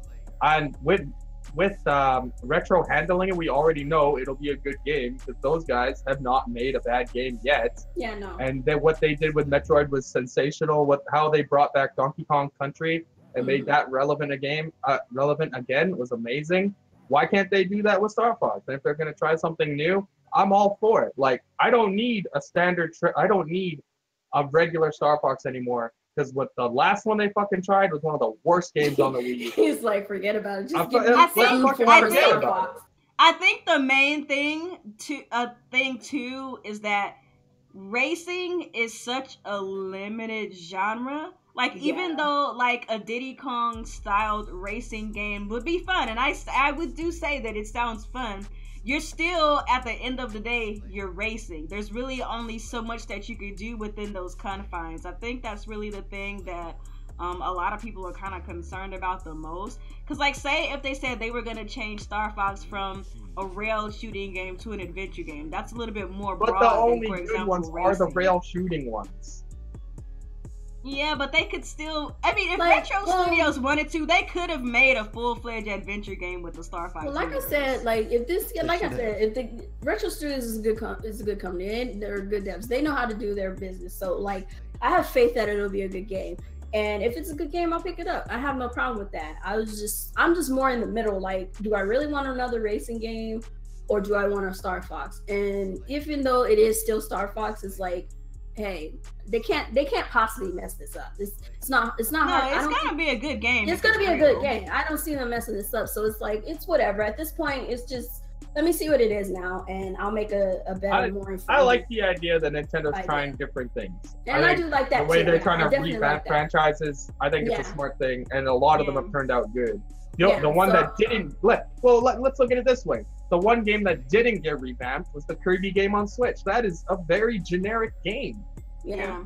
They didn't do anything to try and revamp that game. I don't want that to happen to Star Fox. Yeah, but here's the thing though, with Star Fox, I feel like they don't have to keep it rail shooting. Like, it's cool to here's my thing. It's cool to take IPs and flip them on its head. Like you said, they did it with Zelda. That worked out perfectly. But what we have in Breath of the Wild is still not that much. It's really not that much of a far cry from what we were getting in previous Zelda games. Like, the Zelda games were still at the heart of it adventure games. Like, I feel like go ahead. Oh, I'm sorry, I didn't mean to cut you off, but like, my ideal Star Fox is something along the lines of taking it off the rail shooting and make it similar to kind of like, I feel like the Ace Combat kind of games, like where it's just all sorts of dog fighting and crap going on, but you're not on rails. You're not made to go in a linear. You can just pretty much do anything. Plus, you can they don't have to make it on rails. They don't have to. And you can do other things as well. But like I said, like, I'm in the middle. Like, I mean, with what Alex said, he doesn't extend, so I'm not opposed to the game. Never really was. Yeah, I'm not opposed to the game, but I'm not. It's just, I just really want, at this point, I really want to see what they got. At this point, like, if I want to see what it's gonna be, and that way I could make a better informed decision, because I'm not against it, but I'm just kind of. I'm not over the moon either. I'm just kind of in the middle. I don't want him to be stuck in vehicles anymore. After playing Smash, it's kind of hard to see that. Yeah. I would love it. Yeah, that's perfect. Right. And that's why I say, in an ideal world, Star Fox would be basically what Starhawk was on the PS2. If you haven't played Starhawk, it would basically be a modern take on what they tried to do with Assault, but better. Where sometimes he would be doing things in his R-Wing.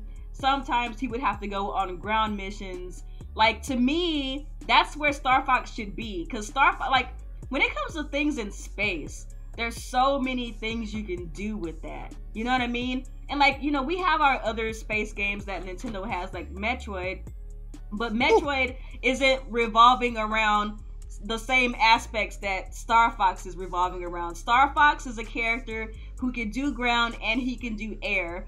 Samus is all about mostly her suit and what her capabilities are when she's in that combat suit. But with Star Fox, like, he could do so many things, and I feel like turning the Star Fox franchise into a racing game just kind of limits it. But that's just my opinion. All right, well, I'm gonna go ahead and swing on over to another rumor dealing with Retro Studios. I also just want to say one thing before you move on. Yeah, go ahead. If you look at it this way, Mario Rabbids is a spin-off game. It's not a standalone Mario title. There's no reason Nintendo cannot give you a standalone Star Fox game just because they're making this. Absolutely, absolutely. There's no reason. As long as we get both, then it's okay. Like, I don't care if this game exists, but don't like not make a good Star Fox game in years, and then this is gonna be what we get, and then we're supposed to be okay with it. Like, no, this absolutely. Like, again, like we just had a regular Star Fox game. I agree, it was not good. It's one of the worst games I ever played. But it's not like we didn't just get a standalone Star Fox game. It's not like we haven't had Star Fox since N64. Right. So your position is whether or not Star Fox Zero was good or not, we still had a mainline Star Fox before they moved on to a spin-off game. That's what I'm saying. I think that's pretty much your position. And whereas Chris's position is more like you can't leave us on a dry note to go make a spin-off. It's not like Metroid Prime Federation Force where you hadn't had a Metroid game for like a Metroid game for ages, and then they brought out that fucking dog shit. And then they don't say nothing for a while until they like this is a different scenario because we literally just had a Star Fox game a couple of years ago. Right. So let me ask this question: wasn't Miyamoto? Didn't he have some involvement in that? Miyamoto is the one that tanked Star Fox Zero because he wanted to keep it away from the Star, like the new Star Fox game. If that one bombs and that he doesn't help with games anymore. Yeah, he doesn't do anything. Yeah. So, but that's why Nintendo's. He doesn't do games anymore. He's working on the amusement park in movies. Yeah. So he's not part of the development. He passed that off too. Yeah. He passed Pikmin 4 off. Yeah. Yeah, he's not. I don't think he's part of real Star Fox. He's not doing like development and all that stuff anymore. Well, I'll put it to you this way: if we see Pikmin 4 and there's no online, that means he worked on it. We could get a Star Fox game because he ain't gonna be here. Cool. All right. Yeah. Right. Chris is like, I'm good now. If they had just let Platinum Games make the Bayonetta style Star Fox game that we wanted, that would have been an awesome game. But Miyamoto came in, he put in all his stupid, gimmicky, fucking gamepad garbage that ruined that game, and it's all on him. Platinum is more than capable of making an incredible Star Fox game, and I think Nintendo at one point will go back to Platinum and give us a regular Star Fox game without Miyamoto's interference. Yeah, I hope so.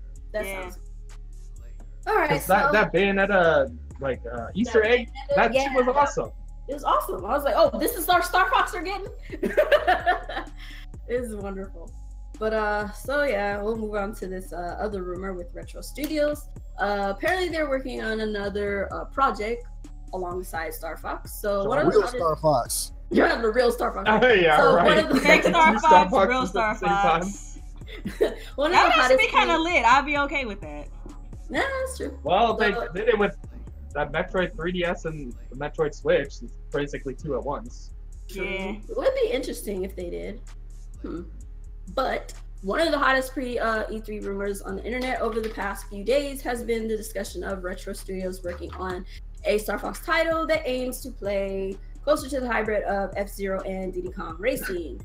So, in a discussion of Star Fox rumor, Game Informer dropped the following information that it had gathered from trusted sources. Rumors of the game have been swirling for several months in light of talk from some sources that Retro Studios' title has been struggling, with many at both Retro and Nintendo growing frustrated with the state of the project.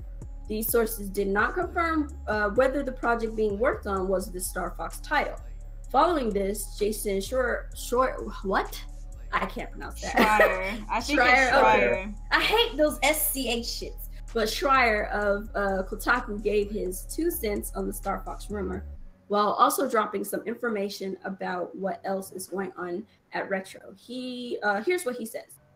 We've also heard from 2 other sources that the Austin, Texas-based Retro had a separate project that went through a rocky development cycle and may in fact be canceled. Please don't. Damn you, Wii U.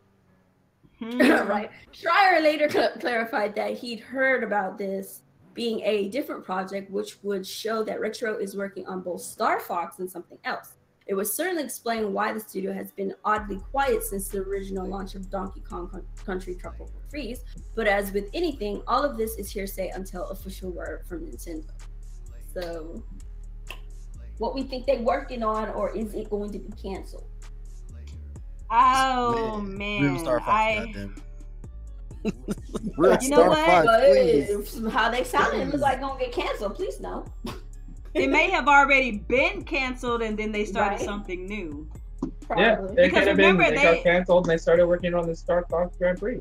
Because you remember, they were supposed to be showing us something. When was that? 2013? Like in 2014 or 15. Yeah. And then Never. all of a sudden they didn't show anything. So whatever it was, it's obviously been scrapped and worked on something new. But my thing is, what if that something new is the Star Fox racing game and then the other thing is something completely different altogether? I don't know exactly what they're working on, but I have a feeling it's something new that we haven't seen before. I want Nintendo to do the thing, take the PlayStation approach that they've done the last couple of years. Sony always takes an old franchise and they bring it back now to remaster it and see how it does, blah blah blah. Like Nintendo has more IPs than everybody. So like, okay, we drying off Metroid, thank God. So Metroid's gonna be coming back. Like Star Fox needs to be that franchise, or bring back, like, I mean, I know Retro's not gonna do Golden Sun, Yeah, but they should bring back like Star Fox and fix the franchise that we got. Like the big names from Smash that everybody mains in Smash, but they only know them from Smash. Like that's you know, we should have something like that. Like, let's fix these guys up. Let's give them their studios. Like the Switch is the perfect console for like Nintendo to go balls to the wall, and we're gonna try everything. There's a lot of good Personally, games. I on the think that Wii they could Nintendo's- bring back. Yeah, that's why I was Yeah. so disappointed with the Kirby game, because they played it safe. Personally, I think that that's gonna happen because when you think about it, and we talk about this all the time in this podcast, like when it comes down to Nintendo's IPs, they're pretty much blowing their load with their big guns. Like we've got our big Mario, we've got our big Zelda game. We're getting Mario Kart, Smash is Metroid. this We got year. Mario Kart. Smash is coming. So the only Pokemon's way coming. Yeah. Pokemon's coming. So the only way they can go now is either making something new or bringing back and reviving some of those IPs that they have in that the treasure chest. Like they have no choice at this point, like, because I what are think they gonna Retro do? could Bring make out a Breath of cool the Wild 2 Icarus next game. year?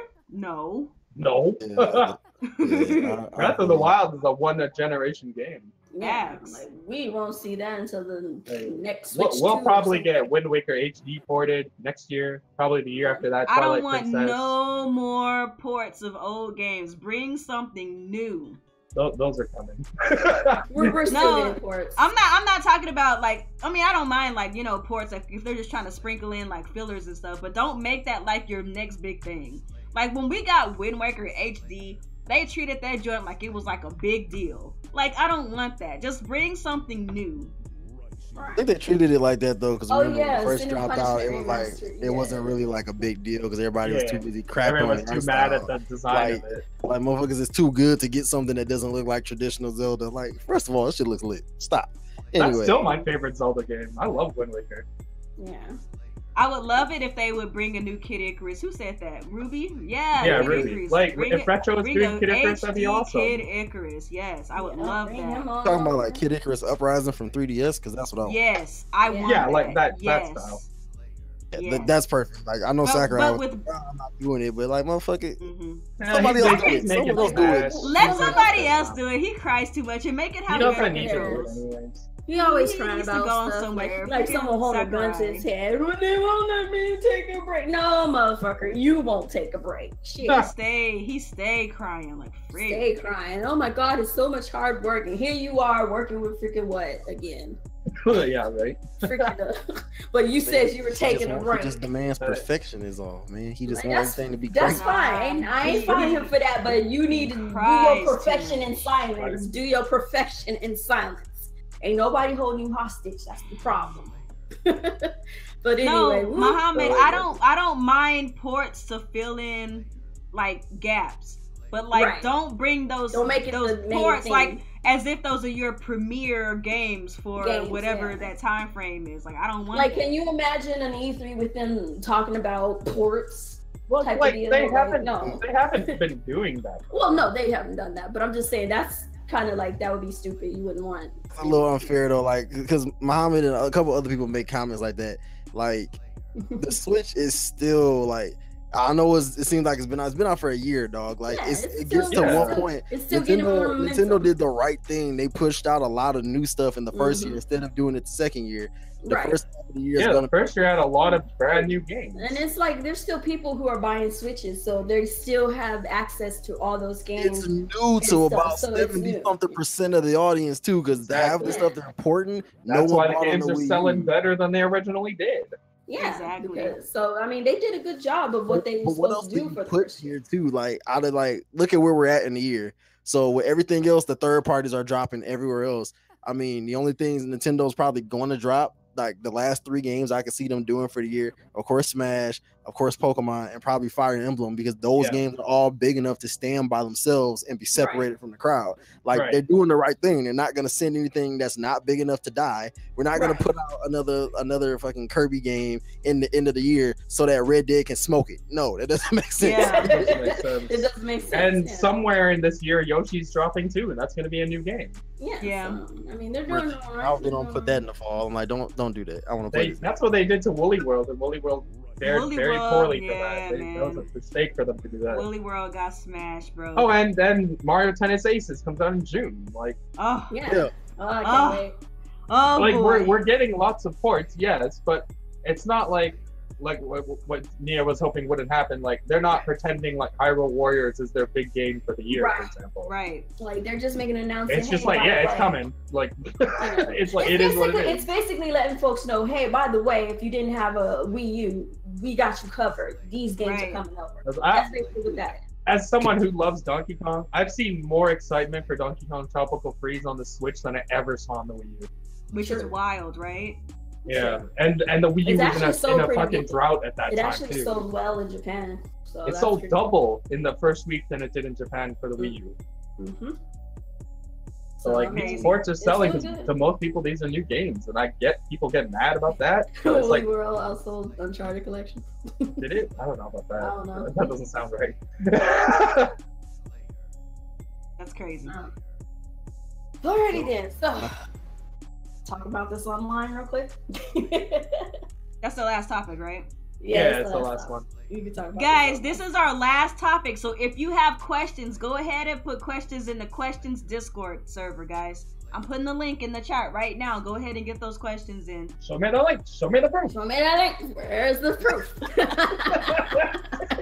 No shade, no drama, no tea. Anyway, Nintendo shares new details about its Nintendo Switch Online service coming in September. So this is from the Nintendo website itself. So Nintendo's upcoming Nintendo Switch Online service is an affordable multi-feature paid service that lets users enjoy online play from compatible Nintendo Switch games, access classic NES games with added online functionality, backup save data for most games, and use additional features for the Nintendo Switch Online smartphone app that will enhance the online experience for compatible games. Nintendo revealed more information about Nintendo Switch Online, including pricing, save data cloud, backup, and additional details about the classic NES game subscribers will be able to play when it launches in September.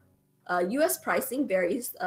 Various price points offer a variety of affordable options for different players. Individual members, 1 month, $3.99, 3 months, $7.99, and 12 months, $19.99. Family membership for 12 months is $34.99. With a family membership, up to 8 Nintendo account holders will be able to use the Nintendo Switch Online service, even on different systems. The Nintendo Entertainment System Switch Online subscribers will have access to NES Nintendo Switch Online, a compilation of classic NES games. The collection will initially include 20 games, with more added on a regular basis.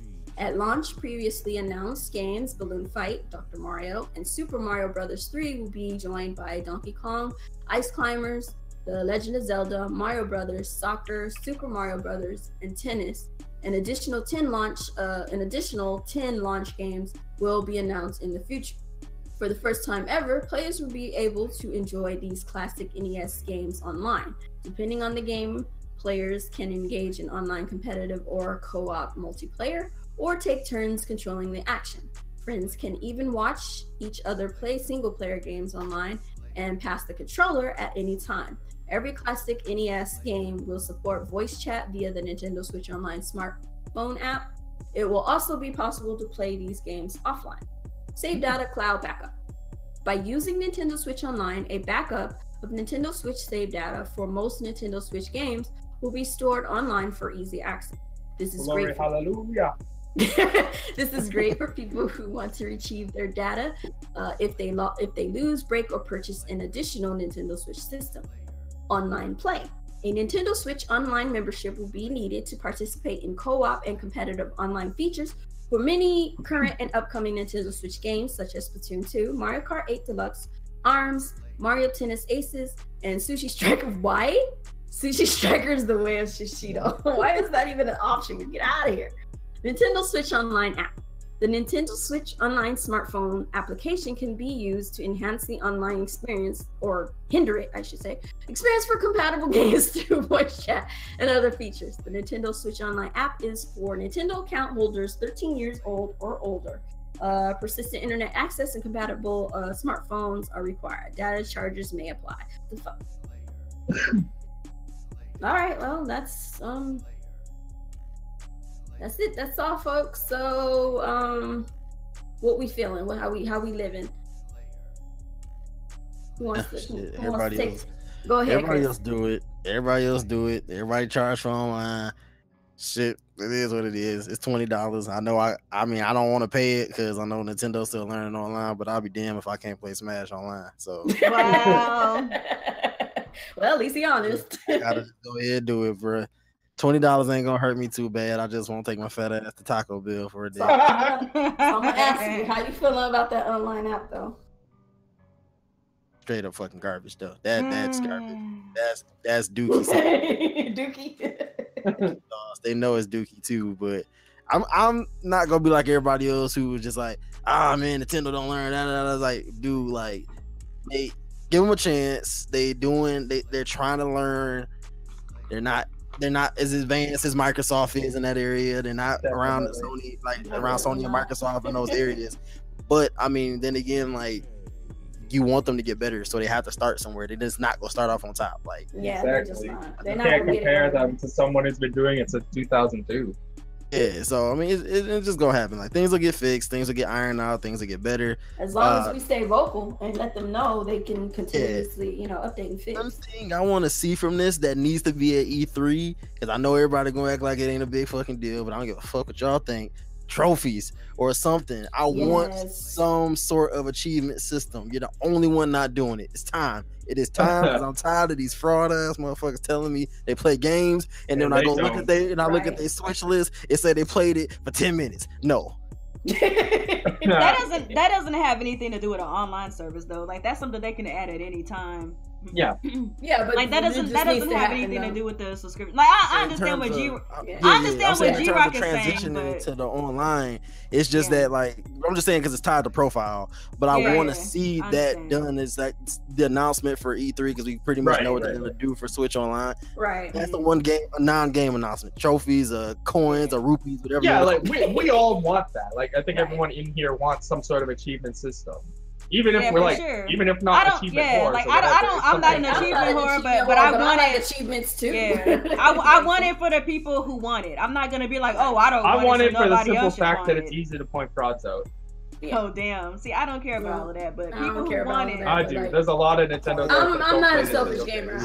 Trophies. Yeah, if people want it, man, they need to put it in there. By all means, put it in there. It ain't hurting me none for it being in there, or not. Yeah. So it doesn't hurt me either way, So I'm gonna throw the floor to Alex. How we feeling online? Sure.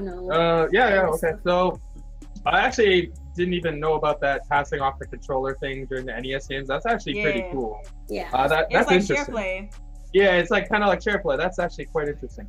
So if you can do that during NES games, I would imagine if they eventually bring SNES games, you can do the same. That's very cool. The big takeaway here is the cloud saves. This solves one of the Switch's most desperate problems. I don't think it solves it 100%, but it's a good thing. They didn't do this before my Switch broke. I don't see how it doesn't solve it, but okay. So it's like, huh? Okay, I'll yes, talk sir. about it when it's my turn. So yeah, for the people who don't want to pay for online, that's great. Go play your single player games and don't have a way to save your back up your saves. Have fun with that. But this solves one of the Switch's biggest issues because, as we know, if you break your Switch, your SOL, you got to send it to Nintendo. They send it back to you wiped. You lost all your files. That happened to Brian Altano, the guy at IGN. And even they couldn't even save his, and he's like one of the biggest Nintendo supporters, and like he lost all his save files. This is a huge problem for the Nintendo Switch, and a lot of people don't bring it up for whatever reason. But now cloud saves are here, that fixes it. That is a huge win for this service. That alone, as far as I'm concerned, is worth the price of admission. The 20 NES games, I think this is how they're handling Virtual Console going forward. It seems like they're gonna have games in rotation and eventually add in SNES and potentially N64 down the road, as opposed to having games just drop on the eShop. So that's pretty cool, having it tied to the online. That is what I wanted. I wanted a Netflix-style way to play our Virtual Console games. I don't want to buy these fucking games for $5, $10 each anymore, when you can just pay $20 for a year and have it. The online play thing, look, we've been playing online for free for the Switch for a year. We kind of know what the network is like. It's not the best, obviously. We've had several problems on Mario Kart Mondays. Splatoon, as far as I know, Splatoon's even worse. But that's why they're not charged. I haven't played Splatoon in a while, so I don't know if it's gotten better. But like, for me, Mario Kart has gotten better in the last few months. So I don't know what they're doing in the back end. I've not been disconnected in weeks compared to like the beginning of the Switch. We used to get disconnected a lot. Yeah, we don't get disconnected nearly as much as we used to. Yeah, so they're doing something to improve the network. I can see that, physically experiencing that. So that's a good sign. The only downside with this program is the app. And I've said it 100 times. People refuse to listen to me when I say this. I don't like the app.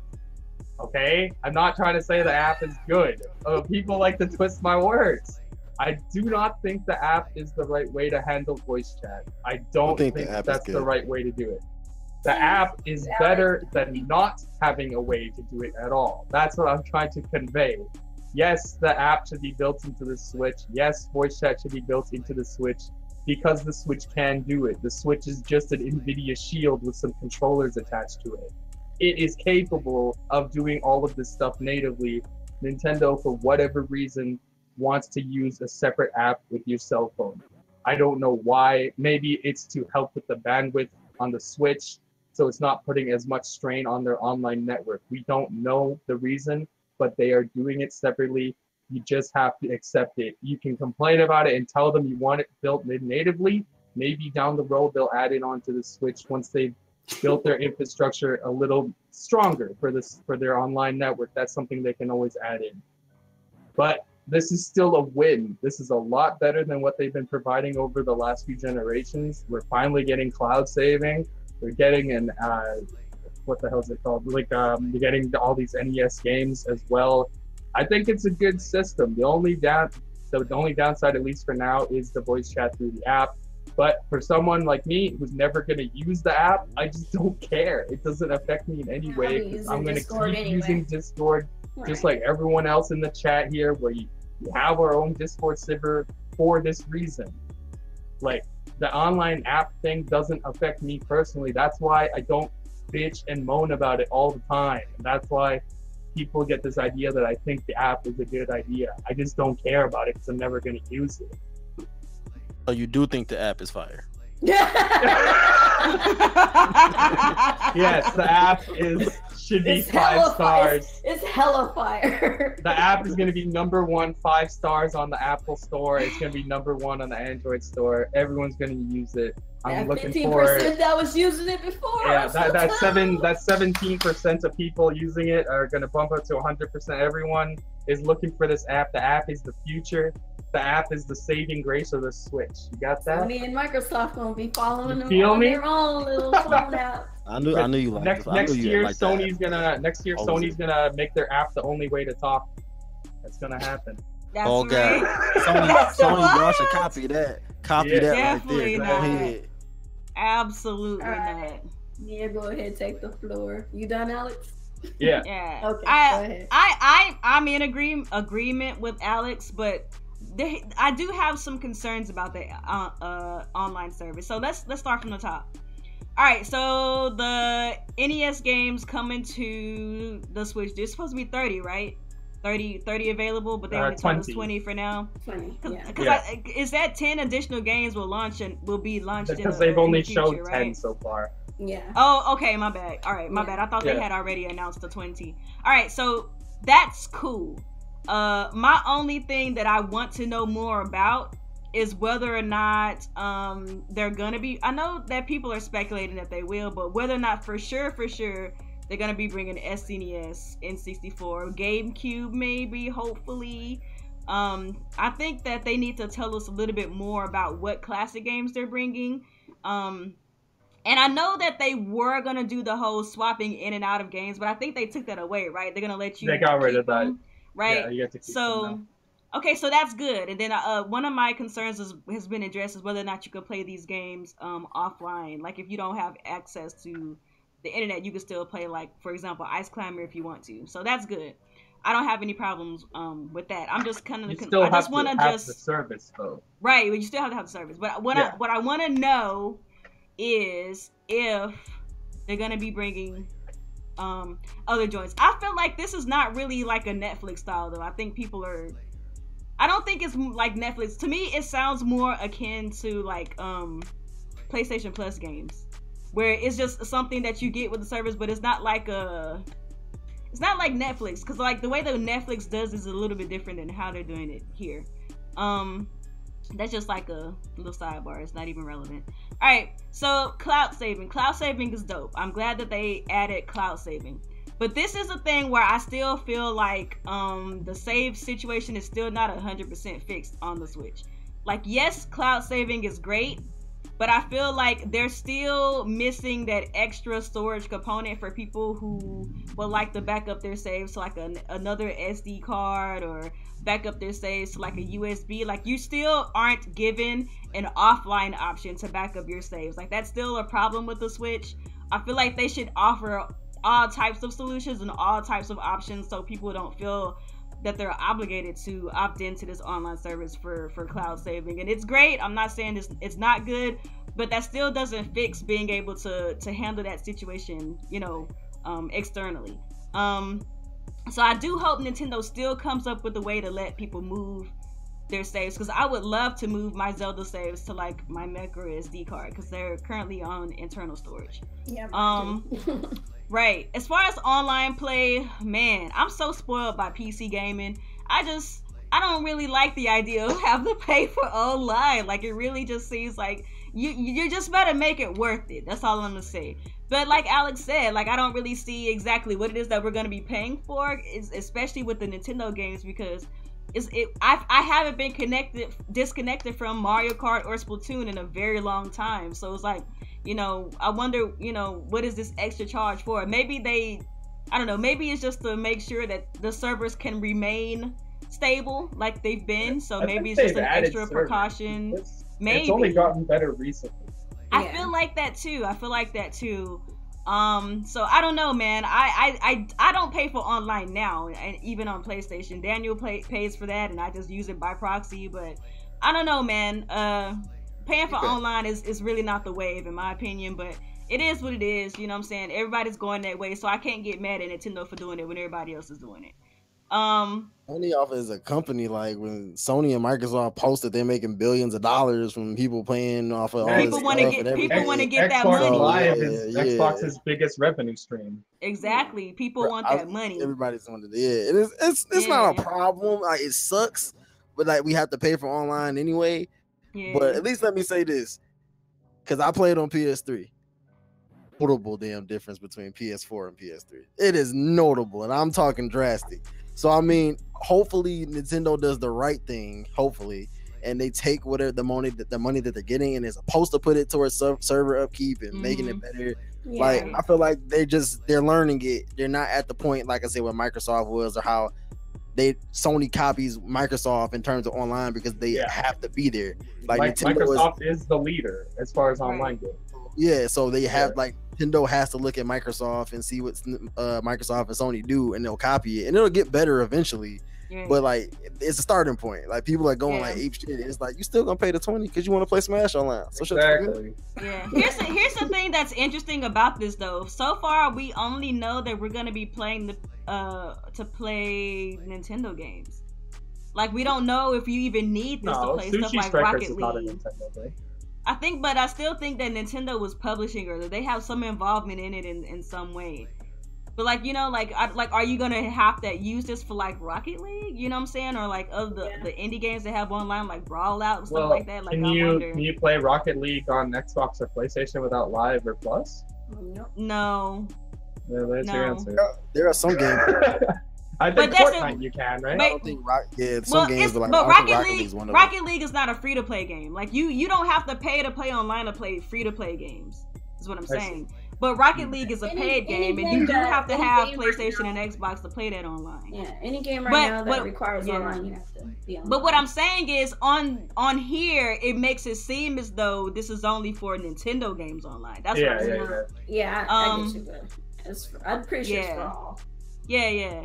I mean, I don't care either way. That would be very strange if it was only. Yeah, that would be weird. You can only. I don't care. I don't care either way. It's just curious writing, the way that they laid it out. Yeah, I was confused about a lot of stuff too. Right. I'm just gonna pay my $60 so I can just have 3 years and you leave me the fuck alone.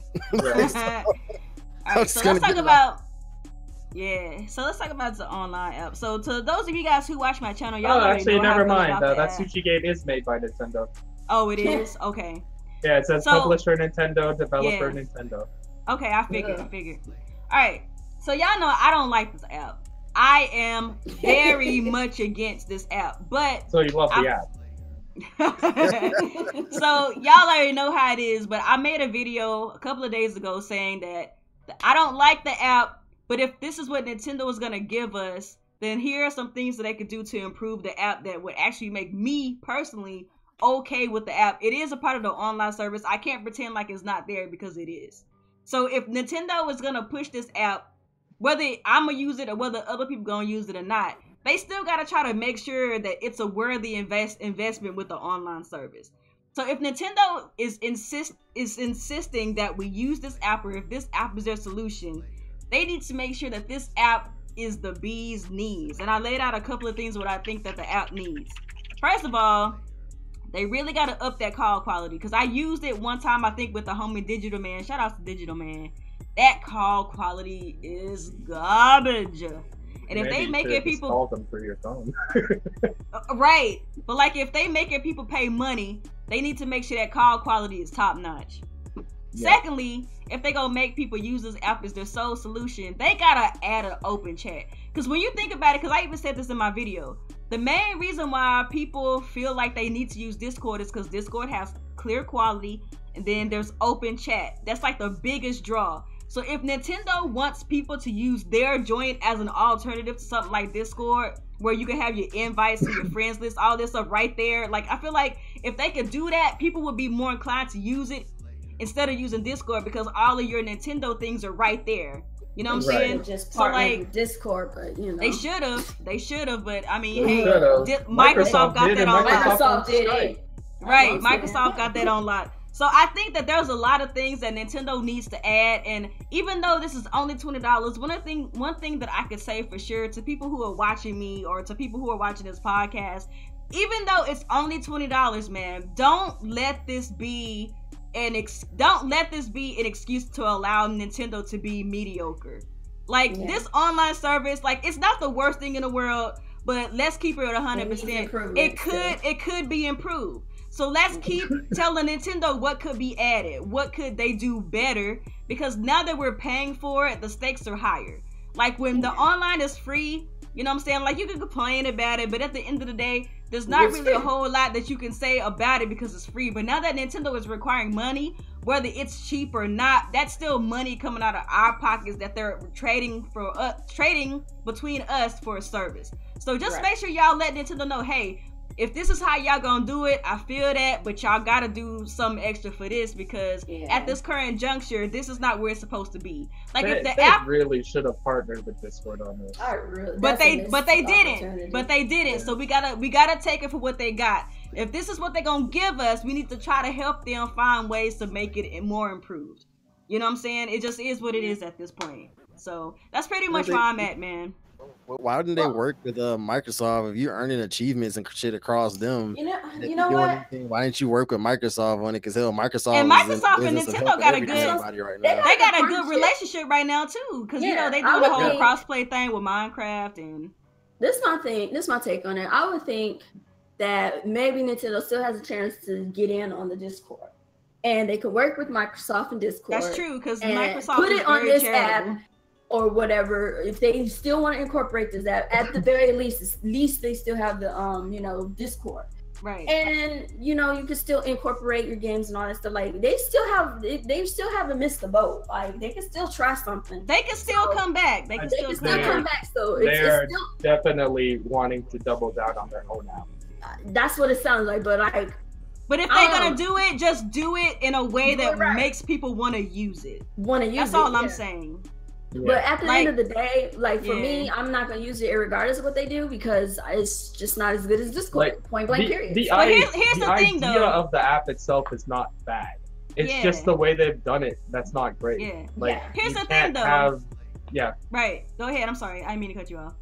Okay. So but the idea of the app itself is fine. Right. Like I don't mind them thinking of trying a different way. It's just the app itself is not great. Like you can't have an open chat and talk to different people. You can only talk to people in specific games. Game by game basis? No. Only if they're on your friends list. Like, that's dumb.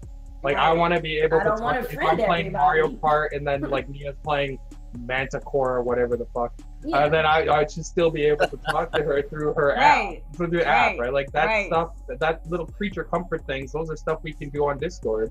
Like, that's stuff that already exists. There's no reason Nintendo shouldn't be offering that on their primary exclusive app that they're making you use. It should be to the same standards of something like Discord. That's what I'm saying. And like I was saying before, like Discord is great. We love Discord, but let's keep it funky. If Nintendo had their very own version of Discord where they had an open chat, they let you message people, and the friend list was integrated within the app, people would use that. That would be good. Because you would be able to invite your friends to the game through the app and talk to them and do it correctly. It's just everything's so half-assed. It would be seamless in that way. It would be seamless, and I think that people would want to use that. Like people are like, oh, people are gonna use Discord anyway. No, I think people would be more inclined to use the app. Like instead of, for example, if I wanted to play a game with Alex, say Alex is playing Bayonetta and I'm playing Mario Kart, I want Alex to hop on Mario Kart.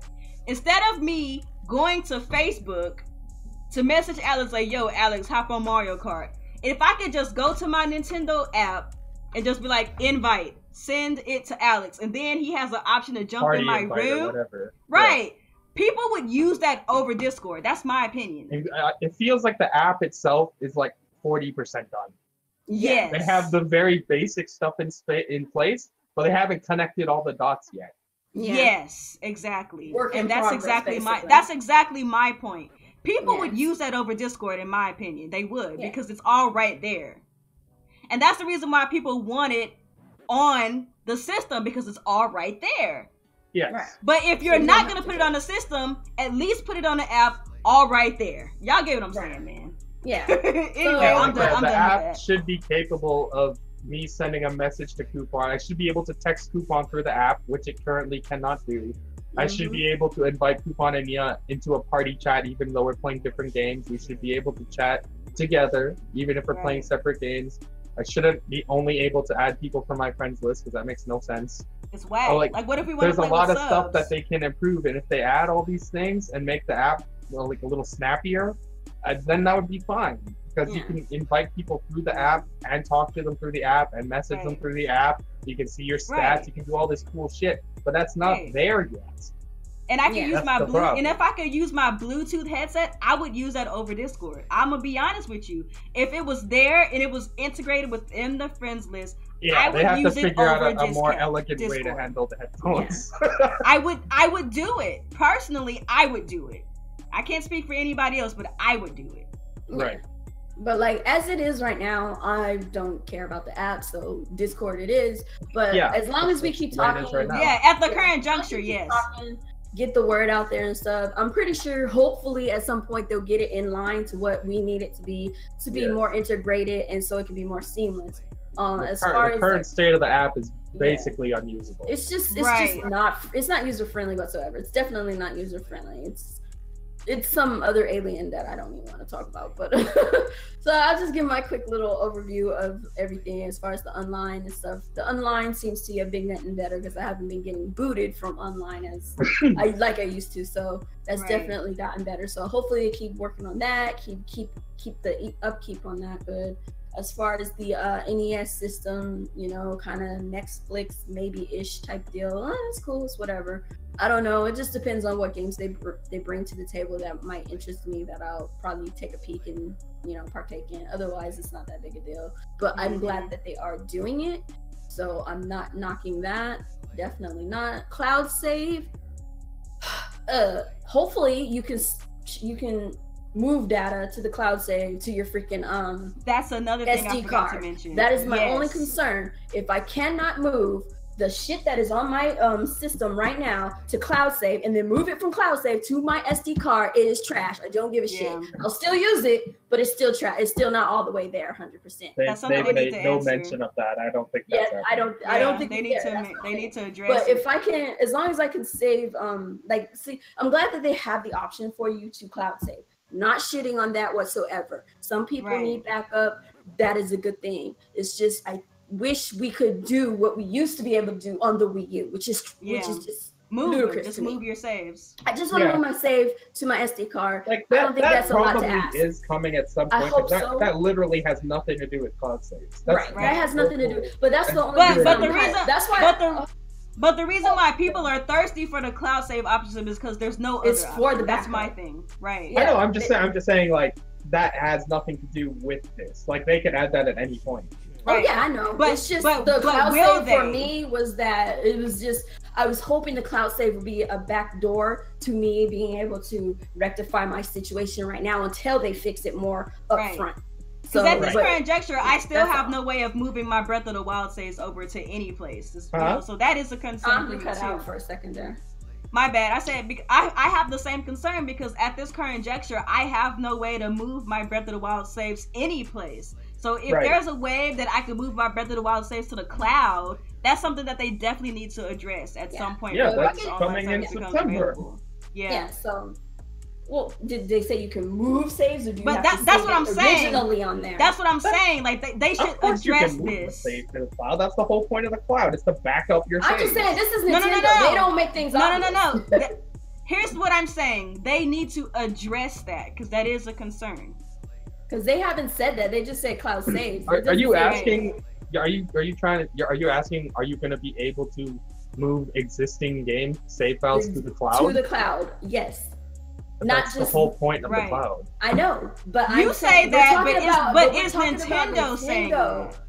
Is Nintendo saying that because they haven't made that clear? What outside of even gaming, what thing ever that uses the cloud doesn't let you to move existing files to the cloud? I'm looking at Nintendo. They are behind the times. Yeah, we're talking about Nintendo, bro. That is what I'm talking about. I understand. No, listen. I understand what you're saying, and I understand it should be automatic. I understand it should be automatic, but this is Nintendo, and I'm sorry, but I gotta cross my. I don't trust Nintendo unless they say it. Like they I'm not gonna make an assumption. I get a little worried about nothing there, but okay. that is a basic functionality of it's basic, but we aren't getting other. Look at how many basic things. Yeah, boy, but this dude Alex believes Nintendo's gonna do basic things. I know that. But I don't know how Nintendo. I don't know. Nintendo might not want us to do. They won't even let us freaking move our freaking save files right now. Externals. They won't let us use. There's nothing to make me believe that they would block freaking cloud saves. I don't know why they would do it. This is the stupidest shit on earth. And I don't think they would, but I still have to have that concern. It's just something I'm thinking about. It's a concern to me, and it's a concern to me until it is specifically addressed. That's where I'm at.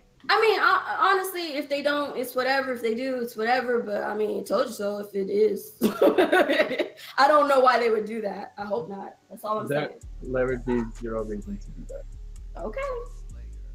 Well, I hope that you're right. I hope you're right. That's all I'm saying. I really do hope you're right, because this is Nintendo, and I don't believe a damn thing until they actually say until they address it. When it comes down to online, they scare me. I don't believe anything until they say it. Yes. They could get something as simple as just me being able to put something from my internal to the cloud save wrong. That's why I worry about that. That's all. But it's whatever. We'll see. Moving on. I think the app is more of a worry than cloud save. So I don't care about that. I'm not using the app at all, so it doesn't concern me. So moving on. As far as the family group options and whatnot for the online, there's an article here. Nintendo's new family group option doesn't seem to be limited to families. And I was reading the article, and it also doesn't seem to be limited to doesn't seem to be region locked. So, but let's read this article, see what they're saying. So, Nintendo Switch Online is a paid service that gives members access to online play, a select of NES games, cloud saves, and more.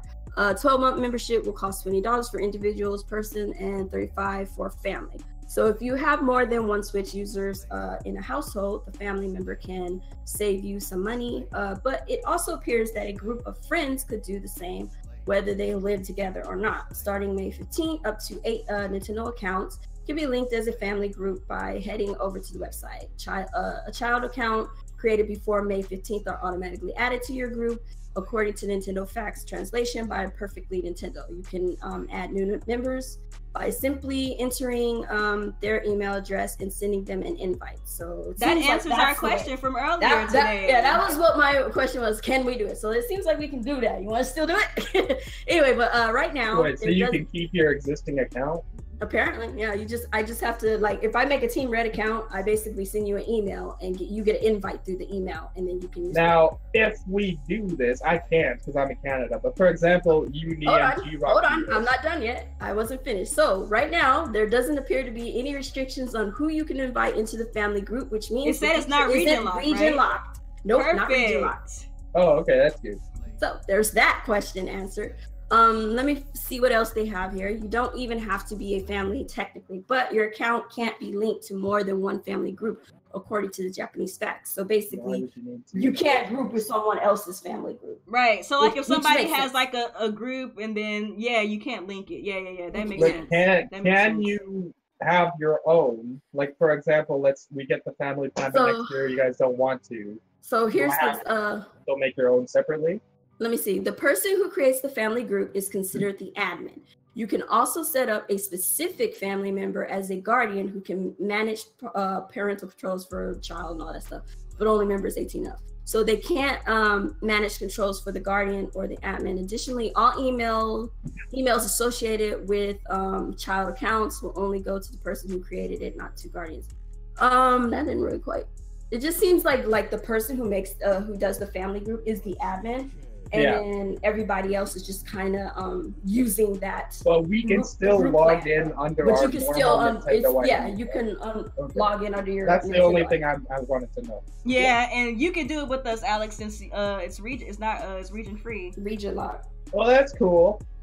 So. Yeah, so we can squad up 8 people. All right, so now we need to find 8 people. Now, but each of us get our own cloud saves or what?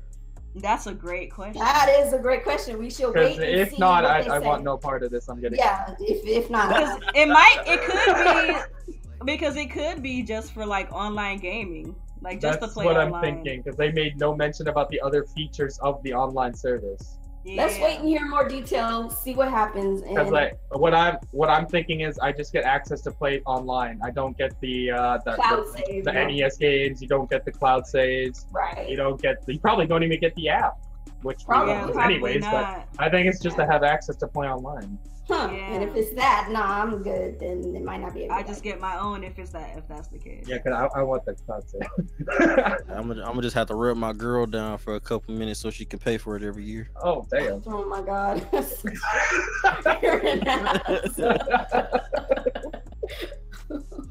All right, well, that's the last topic, but we got questions. I had oh crap, my thing turned off. Can somebody read the first question real quick? I got it. Oh, Alex got it. We got one from Fly. Oh no, that's from the other day. Wait, today's No, the that's 16th, from today. right? Yeah, okay, that's okay. from today. Fly from the inside asks, if Crash Bandicoot gets into Smash Brothers on a scale of 1 to 10, how excited would Alex be to beat up Crash? That's a 10 out of 10. Crash is trash, baby. Oh, that was it. Oh man. What is up with these questions, bro? There's some dumb questions, but anyway, Matthew, who we're gonna ban after this. So the chances F-Zero getting rebooted are the same chances Waluigi will have his very first game, which is never. He's so stupid. Basically. Waluigi will get a game before we get an F-Zero game. If that happens, that would be interesting. Maybe that's what Retro was working on. Is yeah, they're making my Grand Theft Auto Waluigi Mario. Hell game. yeah! Wow. Wow. Okay, Muhammad Alabi. Falcon, somebody will love you one day. So Muhammad Alabi asked, given the continued support of the 3DS, do you believe Nintendo will release any more core games, Zelda, Mario, Pokemon, etc., on 3DS going forward, spin-off games perhaps, or just not bother? Well, they already said Pokemon's no longer in 3DS, so that's not happening.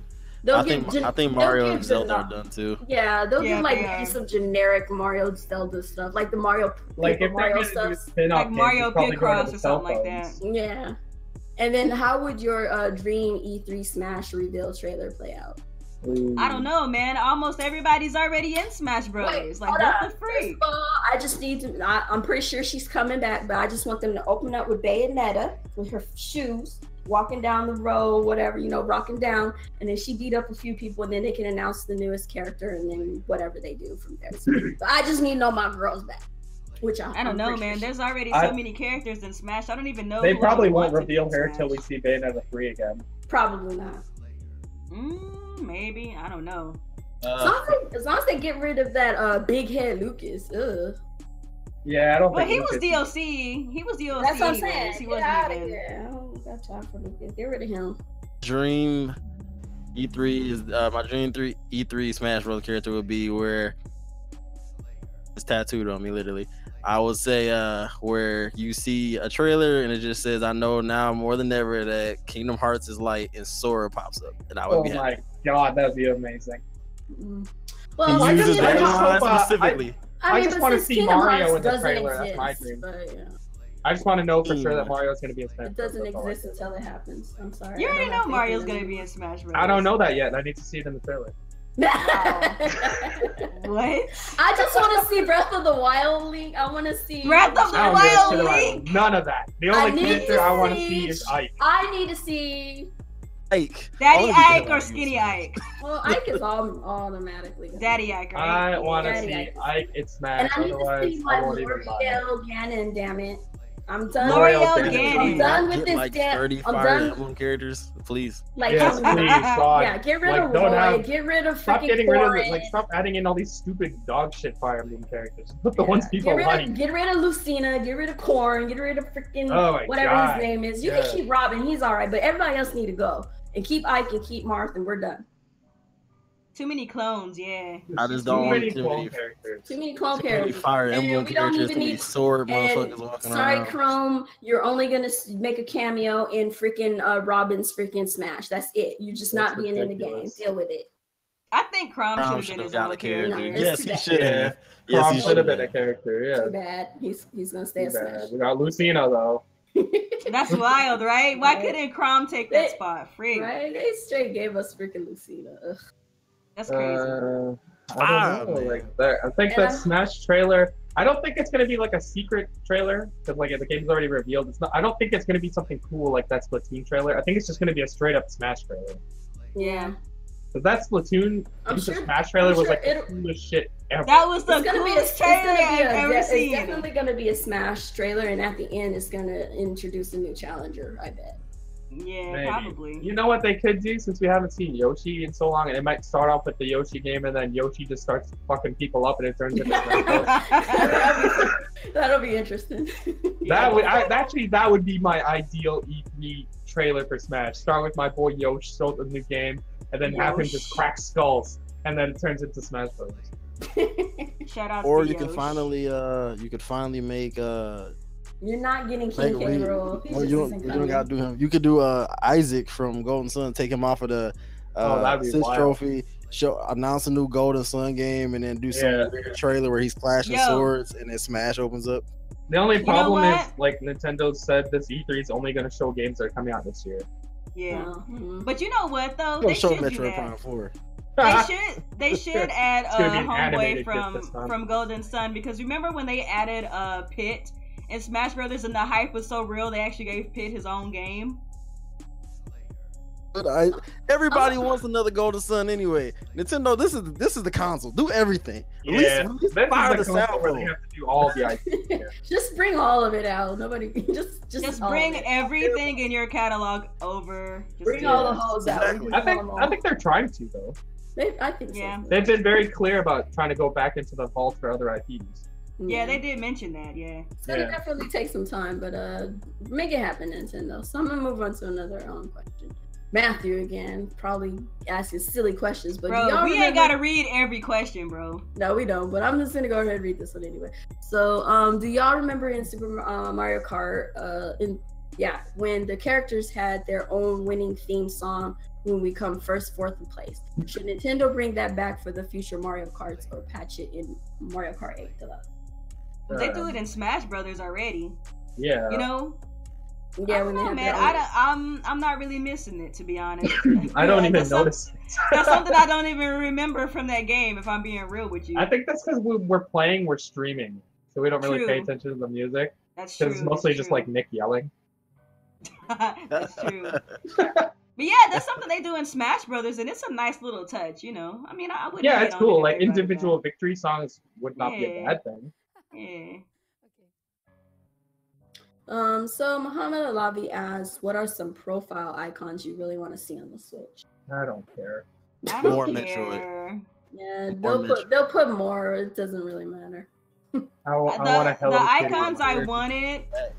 The icons I wanted are here. We got the champions from Breath of the Wild, and that's all I wanted. So the only one that would get me excited would be like a Squirtle Squad one or something. Quite frankly, the one where he's wearing the shades. Yeah, the one with the shades. If we could have like our own themes, if we could have themes and stuff, that would make me. Yeah, I want themes and like that kind of stuff. I'm not worried about fucking icons. Like, musical backgrounds, themes, some folders. Themes, folders. Those are the kind of stuff, and like custom backgrounds. I don't really care about profile pics anymore. In a real Star Fox game. Oh man. Go buy a Wii U and play it. That game is not good. No. You will go feel my pain. Bro. I knew the pain when I saw it. Go watch Alex's Star Fox Zero stream. He did not crack a smile that whole stream. He was so distraught. I'm gonna ask two questions. Game sucks. That's why anytime somebody tells me that's a good game, I block them. That's what gets you to block people. I knew that Star Fox Zero was gonna be a good game. Alright, so Alex, that game was live. It was fire. I should be blocked in minutes. You're gonna get blocked real quick. So Dark Star, he asked a question. I think this is gonna be the last question because we hitting them fuckboy hours. How much do you guys really believe those Star Fox retro rumors? And y'all cool? Real. You know why I believe it? Is because it sounds stupid enough that nobody wants it, and Nintendo enough that they'll actually do it. I think it's real, bro. I think it's real, and I'm excited for it. Yeah, I don't know if I'm excited for it. I have to see it, but it sounds like it could be fun. But I'm not gonna say that I'm over the moon about it. It sounds like some shit Nintendo would do. Absolutely something no one asked for, but they'll do it. And then if it comes out good, everybody, including me, will have to sit up here and kiss ass. I don't, man. I just look at it this way. Until we see it and it's confirmed garbage, why even complain about it? I said that same thing about Microsoft's whole lineup of games. Until we know they're garbage, why complain about it? Now once you see the games, you know they're garbage. That's what I mean. Like the first time we saw Sea of Thieves, garbage. we do that. But let's be honest. Like half the time when we point out a game is garbage, we haven't been wrong. Yeah, we have to see it first. That's what I'm saying. Yeah, we look at the game like before. Like right now, it's just rumors. We don't know what's going on. Once we see the game, we can be like, "Oh, okay, cool. It looks good." But most of the time, when it's a bad game, it's just what it doesn't even matter. I'm not even gonna lie and hold nobody up. Like I'm gonna buy it as soon as I see it. It goes up on Amazon. I'm gonna buy it. I commend you for being upfront. At least you're honest about it. Nobody. Some people out here will fake rants all day and then go buy it in secret. Hey, no shade, no tea, no drama. How do you not have people like run up on you? I don't know. Alex be talking real reckless, like for real though. I feel like if somebody lived around him and knew where he was at, like he would have all the smoke, bro. Like, Alex would catch hands like so often, like it's not even funny. Oh no. That's wild. This freaking guy. Yeah, man. I don't know what happened to Coupon. Coupon, are you there? I'm right here in the chat right now. There you go. No shade, no drama. Hey, shout outs to the homie Avatar Yaya for the donation on Twitch. 50 cents, you ain't say shit. Shout outs to the homie, man. That's what's up. Thank you, man. Thank you. What's up, man? Blessing the channel, blessing the channel. So yeah, I think we'll go ahead and wrap it up. We've said plenty. I given you guys in the chat the no shade, the no drama, and the no tea emotes. Use them sparingly. What the hell is no tea? Don't spill the tea. People don't spill it's like gossip. Don't spill the tea. But still no tea. Some American bullshit. Very much so. But yeah, so we're gonna go ahead and end it here. But Chris, why don't you tell us what you where you at, where we can find you, what you doing, your outro. Do you even have a channel anymore? Nope, because I'll be at work all the time. But my work schedule is about to change, so I have been, for people who like have been hitting me on Twitter and stuff, I am gonna redo a channel. It's gonna be, I'm not gonna lie to y'all, it's probably not gonna have no focus on Microsoft because I really don't give a fuck about them. But it'll be about PlayStation, Nintendo stuff, and I ain't no PC dude, so hey, I don't care. But my channel will come. Hopefully these guys will be there. And then I'll be ignorant on my own shit and I can say the N-word. Yeah. He toned it down a lot for this. So. He really did. But Chris, let's not underrate Chris though. Chris is a hella articulate guy. Like he's the dude. But he can get real N-word too. But that's not because he's not an articulate guy. Oh, he's just who he not. is. You know what I'm saying? But he knows how to have a conversation. He knows how to hold himself up as a person. Definitely. You know what I mean? So that's what I mean. So we appreciate thug you life, coming y'all. through. Thug life. You coming back through sometime? We're gonna bring you back. Whenever you start your channel, man, let us know, bro. We'll have you back on so we can shout you out. Just the traffic your way and whatnot. Yeah. Go ahead, Nia. Let us let me know. I'm gonna watch. Okay. Yeah, for sure. So, what's good, everybody? It's your girl, Nia, the video gamer, of course. Thank you guys so much for coming and joining the podcast. We missed you guys last week, but we had a lot to talk about this week. So, I'm glad that you guys came through and kicked it with us and had a lot of great questions. Lots of activity in the chat. I really love to see all these comments and then you guys chopping it up with each other as well as chopping it up with us. That's great. Love to see that the podcast remains active week to week. If you guys would like to follow me, if you're new to the channel, please go ahead and hit that subscribe button. Make sure you also hit that notification bell and let YouTube know you want to see my damn videos. Make sure you follow me on Twitter. Make sure you follow me on Mixer. Make sure you follow me on Twitch. Make sure you follow me anywhere pretty much. Pretty much anywhere. Just Google or search The Video Game Her. Same as my YouTube. So yeah, man. It's been a tight podcast, man. Great conversation. Alrighty, Alex, go ahead and do your thing. All right, what's going on, everyone? Active Scene. Here's another episode of Team Red Talks Nintendo. number 69. Oh, yeah. 69. This is the one we've been waiting for. Things could have been dirtier, I guess, but YouTube police would have shut us down. So this is some good stuff we talked about today. Pokemon, it's coming. Deal with it. Gen 1 remake, baby. It's all about me. Nintendo don't care about you. Star Fox racing game, again, sounds cool. And Nintendo Online. We got Cloud Save. It's a good day. Ooh, alrighty then. And yeah, I am Coupon Straz, your struggle diva actually. But it's okay. We getting up in the struggle actually. You can find me on Coupon Straz at Facebook and on YouTube, and you can Coupon on Twitch and Twitter. I think I'm gonna move away from Mixer, so don't worry about that one too much. I think it's gonna be more Twitch, less YouTube. Okay. I'm probably gonna stop multi-streaming and start streaming more frequently on Twitch, just a little bit more convenient for me. So for those of you who've been following me on YouTube, really appreciate it. But if you can mosey on over to Twitch, be awesome, and just go subscribe there. My name is Coupon there, and I will see you guys later. We out of here. It sucks.